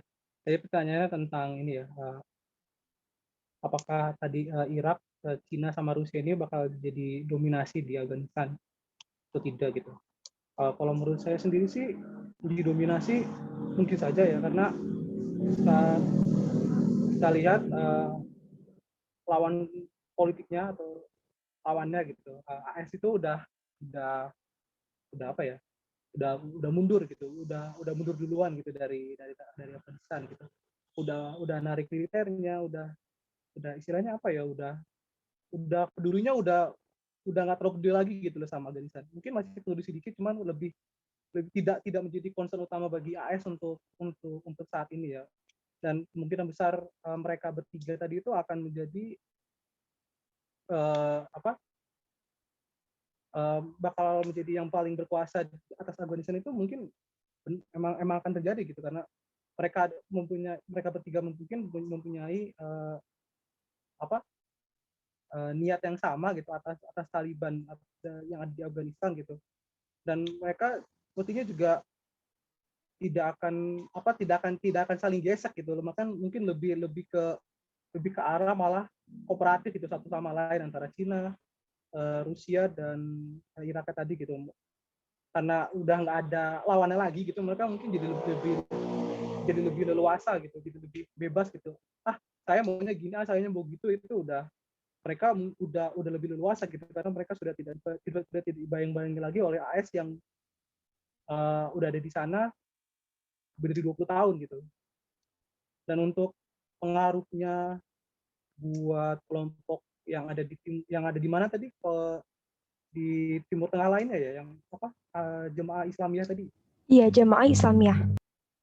Mungkin pengaruhnya seperti yang saya bilang itu mungkin akan apa ya? Akan terjadinya mungkin gejolak sih enggak sih, mungkin lebih melihat itu mungkin akan menjadikan Taliban bisa jadi ya, akan menjadikan Taliban ini sebagai apa ya, panutan gitu loh. Akan menjadikan Taliban ini sebagai contoh gitu.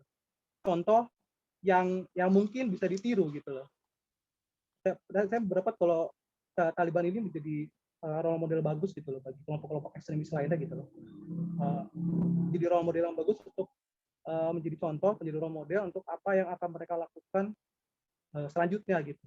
Itu bisa saja terjadi juga gitu. Menurut pandangan saya sih begitu. Terima kasih. Baik, terima kasih Kak Elmo. Jawabannya juga menarik sekali ya. Nah, kalau dari Pak Yoga sendiri, kira-kira seperti apa, Pak? Silakan Pak Yoga. Oke, baik. Terima kasih Mbak Nindi dan Mas Asura ya pertanyaannya. Kalau dari saya sebetulnya tidak ingin berspekulasi ya tentang bagaimana ini pengaruh dari Taliban terhadap JI Indonesia. Saya tidak ingin berspekulasi karena memang sepertinya isu itu cukup sensitif ya untuk dibahas dan itu menjadi bagian dari kerja intelijen, dan saya sendiri bukan orang intelijen bagaimana arahnya kemudian ketika Taliban berkuasa, apakah dia nanti akan mempengaruhi praktek politik misalnya JAD, JI di Indonesia gitu ya. Saya tidak berani berspekulasi tentang hal itu gitu ya. Tetapi yang menjadi catatan adalah kalau kita bicara atau bertanya tentang pengaruh, ya saya kira ada ya. Cuman seberapa besar pengaruh itu yang ini kita tidak, kalau saya pribadi tidak berani berspekulasi tadi seperti yang Mas Elmo lakukan gitu ya. Yang jelas kalau kita bicara dalam konteks politik internasional, kita bicara dalam konteks politik global, ini kan semua merespon gitu ya. Tetapi responnya ada yang moderat, ada yang lunak gitu, ada yang responnya agak malah semakin agresif gitu ya mendekati Taliban seperti yang tadi dijelaskan Mas Elmo misalnya gitu ya. Nah, pertanyaannya bagaimana dengan kekuatan lain seperti yang tadi ditanya oleh Mas Asura gitu ya. Apakah akan berpengaruh? Saya kira akan ada pengaruhnya, cuman seberapa besar pengaruh itu membutuhkan membutuhkan analisis yang menurut saya cukup mendalam, dan itu menjadi kemampuan dari menjadi kemampuan dari orang-orang di bagian intelijen. Mungkin saya kira itu saja. Terima kasih. Baik, terima kasih Kak Elmo dan juga Pak Yoga atas jawabannya. Kalau gitu kita memasuki sesi pertanyaan yang kedua. Di sini saya juga sudah melihat ya ada 2 pertanyaan baru. Yang pertama dari Arba Aturizal dan yang kedua dari Kak Apis. Nah, mungkin kita ke pertanyaan pertama dulu dari Arba Aturizal, yaitu kenapa kita hanya melihat dari satu sisi, hanya dari sudut pandang barat saja? kenapa kita tidak mencoba melihat dari sudut pandang Taliban? Apakah masyarakat Afghanistan tidak mempunyai kebebasan untuk menjalankan agamanya? Jika banyak masyarakat Afghanistan tidak setuju dengan Taliban, Taliban tidak mungkin dapat melakukan perebutan kursi pemerintah. Sejauh ini, saya mengamati campur tangan Barat di Timur Tengah pun tidak membuat Timur Tengah lebih baik. Seperti itu dari Arba Atur Rizal. Nah, kira-kira kalau dari Pak Yoga maupun Kak Elmo sendiri seperti apa? Mungkin bisa Pak Yoga duluan nih. Silahkan, Pak Yoga.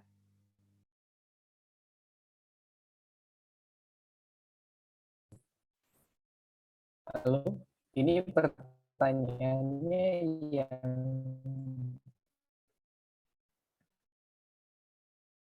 saya satpol itu ya, Mbak Nindi ya? Iya betul Pak, dari Arba Atur Rizal, iya betul. Oh ya, oke baik.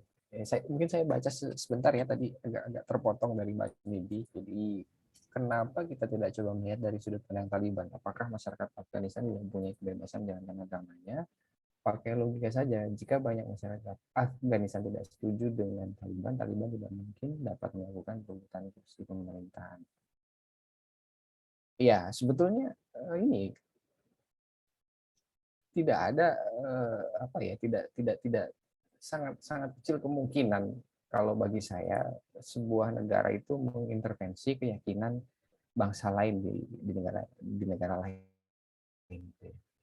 Jadi kalau saya ingin menjawab dari pertanyaan ini, ya sebetulnya masyarakat Afghanistan ya monggo kalau mau menjalankan agamanya gitu ya. Dan dengan kekuatan politik yang ada saat ini seperti Taliban, kalaupun ingin menjalankan istilahnya menjalankan agamanya gitu atau menjalankan keyakinan tidak jadi masalah gitu ya. Nah, yang menjadi masalah besar hari ini adalah di kawasan Timur Tengah Raya itu kita tidak bisa hanya melihat problem domestik saja gitu, karena mungkin analisis saya adalah ini sangat berkaitan dengan bagaimana konfigurasi kekuatan eksternal itu mempengaruhi dinamika dan kontestasi politik di sebuah negara. Kita bicara misalnya tentang, mungkin saya mengaitkan sedikit tentang Suriah gitu ya. Di Suriah itu bukan pure murni pertarungan antara ISIS dengan misalnya kelompok nasionalis, tapi juga ada pengaruh dari dari kekuatan eksternal. Siapa kekuatan eksternal ini adalah Amerika Serikat dan juga bersama sekutunya berhadap-hadapan dengan kekuatan Rusia gitu ya. Jadi ini kuncinya sebetulnya adalah kita kalau mendiskusikan tentang HI itu kan harus melihat kepada dua sisi atau yang kita sebut sebagai interdomestik gitu ya, international domestic circumstance ya. Mungkin kawan-kawan yang belajar politik luar negeri atau diskusi tentang mengantar ilmu HI itu akan tahu bahwa bagaimana cara kita membaca hubungan internasional, membaca fenomena politik global dan sebagainya. Jadi kalau pertanyaan berkaitan dengan pertanyaan Mas Asura, ya tidak jadi masalah Mas Asura kalau misalnya mereka menjalankan agamanya gitu. Yang terpenting adalah bagaimana tetap memberi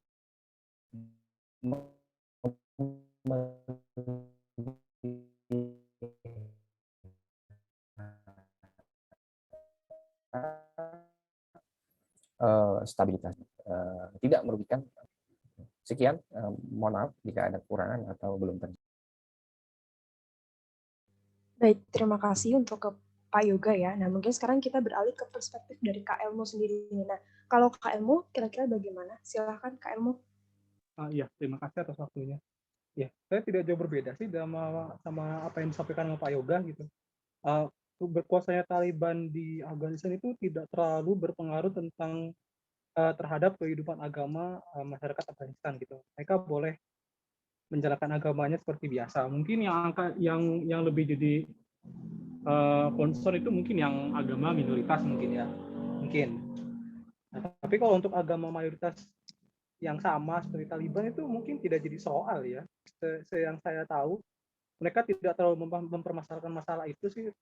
Kan Taliban juga Taliban lebih mempermasalahkan masalah kayak perempuan dan lain-lain gitu, lebih masalah yang yang lebih tidak ada hubungannya dengan agama gitu loh, lebih ke masalah politik gitu. Dan selama mereka tidak merugikan masyarakat Afghanistan, masyarakat Afghanistan juga kan pasti akan terima-terima saja. Nah, tapi kan apa yang terjadi faktanya kan tidak begitu gitu.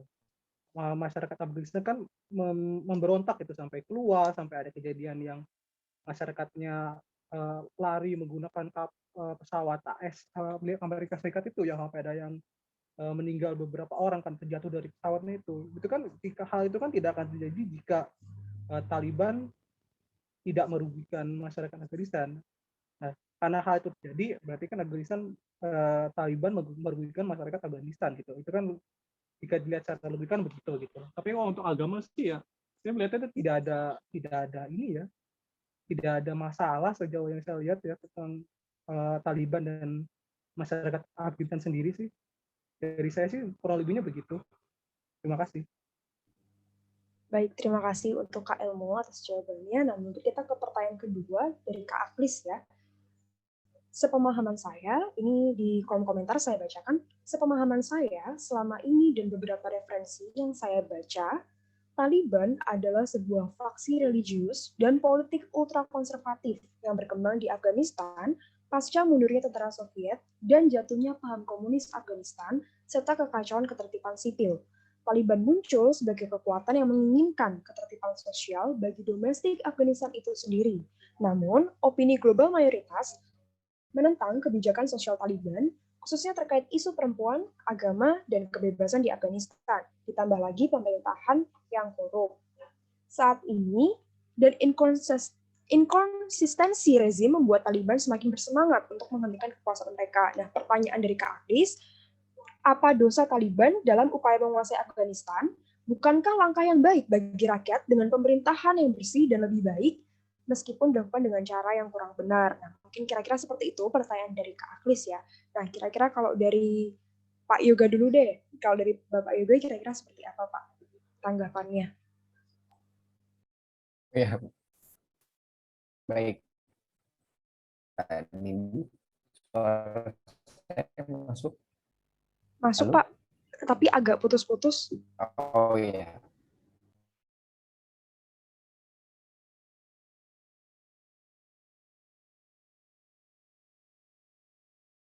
Oke, atau mungkin kita beralih ke Kak Elmo dulu ya, sembari menunggu Pak Yoga koneksinya stabil begitu ya. Baik. Baik. Jadi sekali ya. Oh, oke, Dan siap. saya nggak tahu. Halo? Halo? Sudah masuk, Mbak? Ya, Pak. Sudah lancar. Silahkan, Pak Yoga. Ya, jadi kalau saya membaca pertanyaan ini agak lucu. Kenapa? Karena kalau ditanya apa dosanya Taliban, saya jawabnya wallahu alam gitu ya. Karena itu yang pertama gitu ya. Statement yang berikutnya dari pertanyaan tersebut adalah, bukankah langkah yang baik bagi rakyat dengan pemilihan yang bersih dan lebih baik meskipun dilakukan dengan cara yang kurang benar gitu ya. Nah, jadi di sini adalah problem, kalau saya kembali kepada problem pelembagaan politik ya di Afghanistan itu sendiri. Jadi sebetulnya mau faksi politik apapun, ya mau dia left wing atau right wing, ekstrim kanan atau ekstrim kiri, sejauh dia memanfaatkan saluran perjuangan politik secara demokratis, ya kita bicara secara demokratis. Artinya, misalnya saya mau menggambarkan contoh begini. Sebutlah ya, kelompok yang kemarin baru dibubarkan di Indonesia. Dia ingin mendapatkan porsi di kekuasaan. Kalau dia menggunakan saluran perjuangan politik, misalnya dengan membentuk parpol, mengikuti pemilihan umum, gitu ya, tanpa harus, saya katakan, tanpa harus misalnya mengkafirkan orang lain, atau kelompok lain, atau kekuatan politik yang lain, itu bagi saya sah-sah saja gitu ya. Tapi sayangnya mereka menggunakan pendekatan yang salah, dan karena itu mereka ditentang oleh kekuatan-kekuatan yang demokratis. Nah, Taliban juga saya kira akan menghadapi masalah yang sama. Ketika mereka berkuasa dan kemudian menonjolkan sisi agresivitasnya selama ini terhadap masyarakat sipil di Afghanistan, tentu saja itu akan memberikan konsekuensi kepada daya tahan kekuasaan Taliban di Afghanistan. Jadi mungkin kontinuitas kekuasaannya juga tidak akan bertahan lama kalau misalnya seandainya Taliban itu menggunakan cara-cara yang non demokratis. Karena seperti yang tadi saya katakan, di dalam konteks politik global hari ini, kekuatan-kekuatan demokratis itu jauh lebih besar daripada kekuatan yang non-demokratis. Katakanlah, misalnya Taliban melakukan aksi-aksi politik atau kebijakan-kebijakan politik yang tidak demokratis, masyarakat sipil di sana saya kira juga tidak akan diam, gitu ya. Plus ditambah dengan kekuatan demokratis yang berasal dari kekuatan-kekuatan eksternal. Nah, jadi bagi saya adalah dari pertanyaan Mas Aklis itu tadi, ya kalau Mas Aklis mengatakan dengan cara yang tidak benar, ya berarti saya sangat mungkin percaya gitu ya, percaya bahwa daya tahan Taliban di dalam posisi kekuasaannya saat ini itu tidak akan berlangsung lama, karena di dalam konteks politik global kita tahu bahwa ketika ada satu pelanggaran HAM di satu negara dan itu bisa mengancam keselamatan masyarakat sipil, kemudian bisa merugikan stabilitas kawasan tertentu, ya tunggu saja tanggal main gitu ya, akan ada kekuatan eksternal yang masuk, entah itu berasal dari kekuatan negara atau yang berasal dari kekuatan masyarakat sipil gitu ya, seperti yang terjadi di Arab Spring. Nah, mungkin begitu tanggapan saya, Mbak Nindi. Terima kasih. Mohon maaf jika belum mau menjawab. Baik, terima kasih Pak Yoga atas tanggapannya. Kita beralih ke tanggapan dari Kak Ilmu. Kalau dari Kak Ilmu sendiri bagaimana nih Kak kira-kira? Silakan, saya persilakan kepada Kak Ilmu. Ya, terima kasih atas waktunya. Jadi kan pertanyaan ada dua ya. Pertanyaan pertama tentang dosanya Taliban, saya juga nggak bisa jawab karena saya bukan Tuhan, yang bisa menjawab cuma Tuhan ya Kak ya. Saya tidak bisa menjawab apa dosanya Taliban. Mungkin yang bisa menjawabnya adalah Tuhan gitu ya. Masuk aja ke pertanyaan keduanya gitu. Tentang cara bagaimana Taliban ini apakah salah atau enggak sih? Kalau menurut saya sih mungkin niatnya atau tujuan awalnya mungkin benar, mungkin bagus gitu tujuan awalnya. Tapi seperti yang dikatakan Pak Yoga, caranya ini kurang moderat ya, caranya ini kurang bijaksana gitu caranya yang dilakukan gitu. Jadi kan Pak Yoga sudah menyampaikan mungkin caranya mungkin lebih dapat diterima oleh masyarakat Afghanistan jika mereka membuat partai politik atau mereka membuat komunitas atau mereka membuat organisasi gitu loh, dan menyuarakan pandangan dan pendapat mereka tentang sesuatu gitu. Mungkin masyarakat Afghanistan sendiri akan lambat laun percaya dan mau mengakui Taliban gitu loh.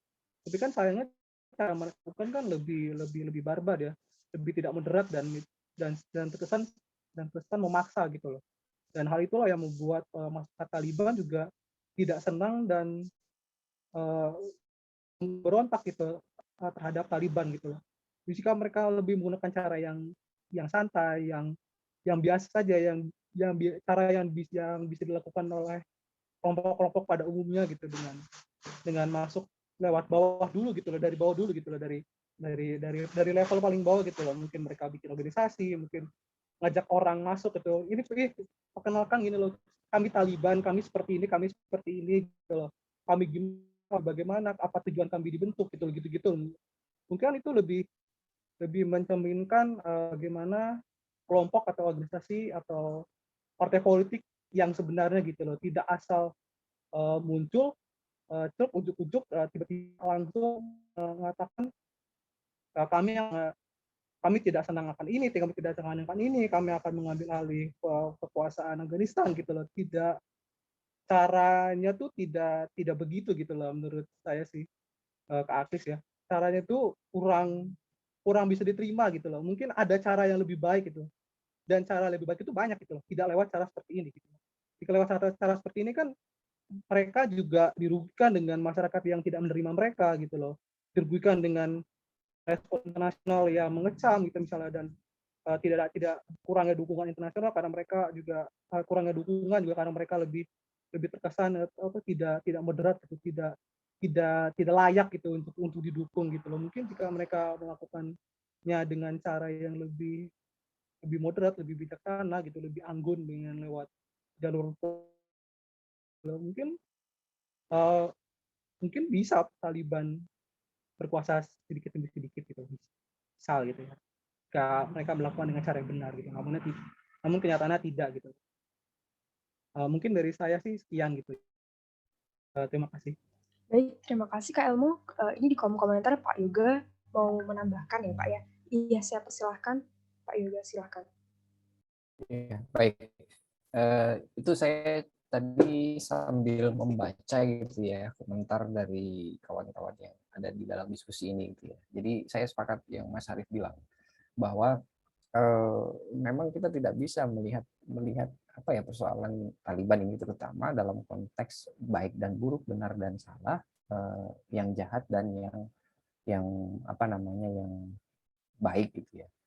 Jadi memang ada kondisi-kondisi tertentu yang membuat kita itu harus melihat apa ya, melihat persoalan ini atau yang kita katakan sebagai kondisi objektif gitu ya, persoalan tentang ekonomi politik kalau Mas Takrib itu versinya tentang ketidakadilan kelas gitu ya, kegagalan kapitalisme dan lain-lain. Itu menjadi salah satu, tapi bukan menjadi determinan yang utama. Di samping dengan persoalan identitas, perebutan kekuasaan dan perebutan terhadap akses sumber daya itu menjadi faktor yang menurut saya juga perlu kita garis bawahi di dalam membaca persoalan dari Taliban ini. Nah, jadi mungkin saya juga ingin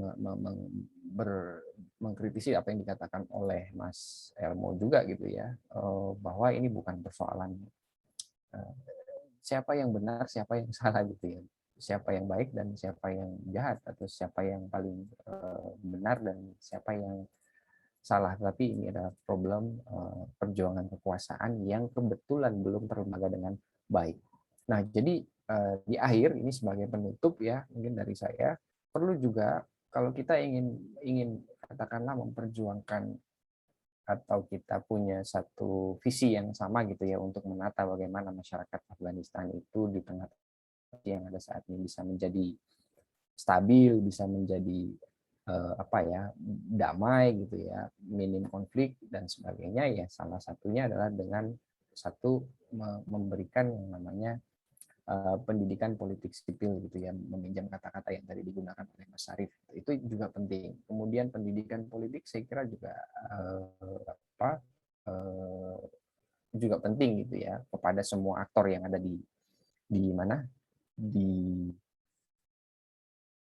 dalam kontestasi politik Afghanistan gitu ya, termasuk juga bagaimana kemudian kekuatan eksternal dari masyarakat sipil ini mendorong yang namanya pembentukan masyarakat sipil yang ideal gitu ya, memberikan menawarkan alternatif pelembagaan politik yang ideal bagi masyarakat Afghanistan gitu ya. Termasuk juga mungkin di poin ekonomi politik tadi, soal keadilan kelas, soal kesetaraan ekonomi, akses terhadap sumber daya itu juga menjadi penting. Nah, disitulah kuncinya.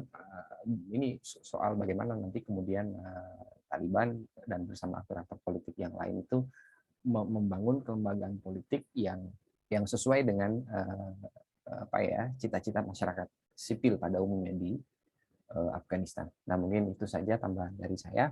Sekian dan terima kasih. Mohon maaf jika ada kekurangan di dalam penyampaian. Saya kembalikan ke moderator. Baik, terima kasih Pak Yoga atas pemaparannya ya. Memang tidak kalah menarik juga. Dan mungkin untuk menutup diskusi kita pada malam hari ini, saya persilakan Mas Syarif yang tadi raise hand gitu ya. Silakan Mas Syarif. Aduh, makasih dikasih kesempatan. Alhamdulillah. Ya, mungkin. Mohon maaf Mas Syarif, suaranya mungkin bisa lebih diperbesar ya, atau didekatkan ke mikrofon begitu.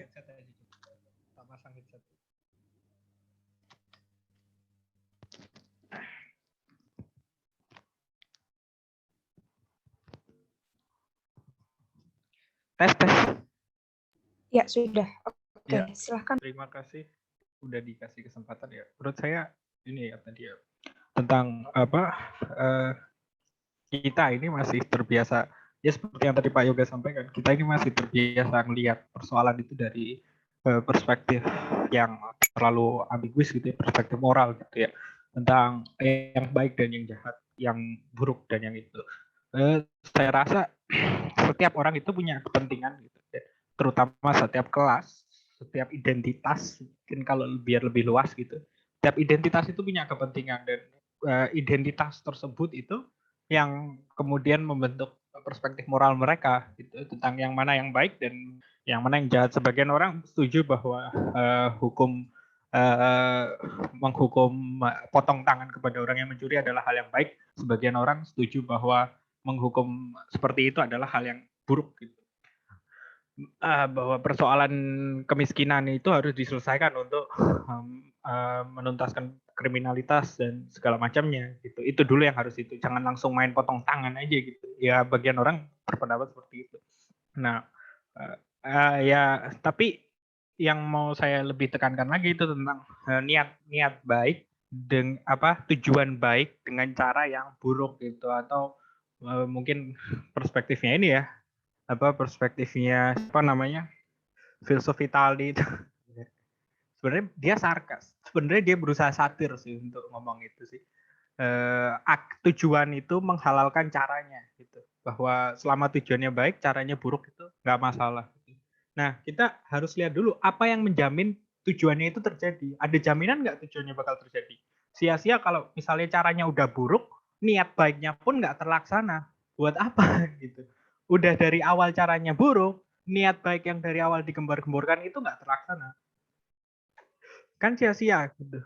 Nah, kadang itu yang saya lihat adalah bahwa kondisi itu mendahului visi, kondisi itu mendahului tujuan, kondisi itu mendahului hal-hal yang sifatnya abstrak atau ide atau gagasan gitu.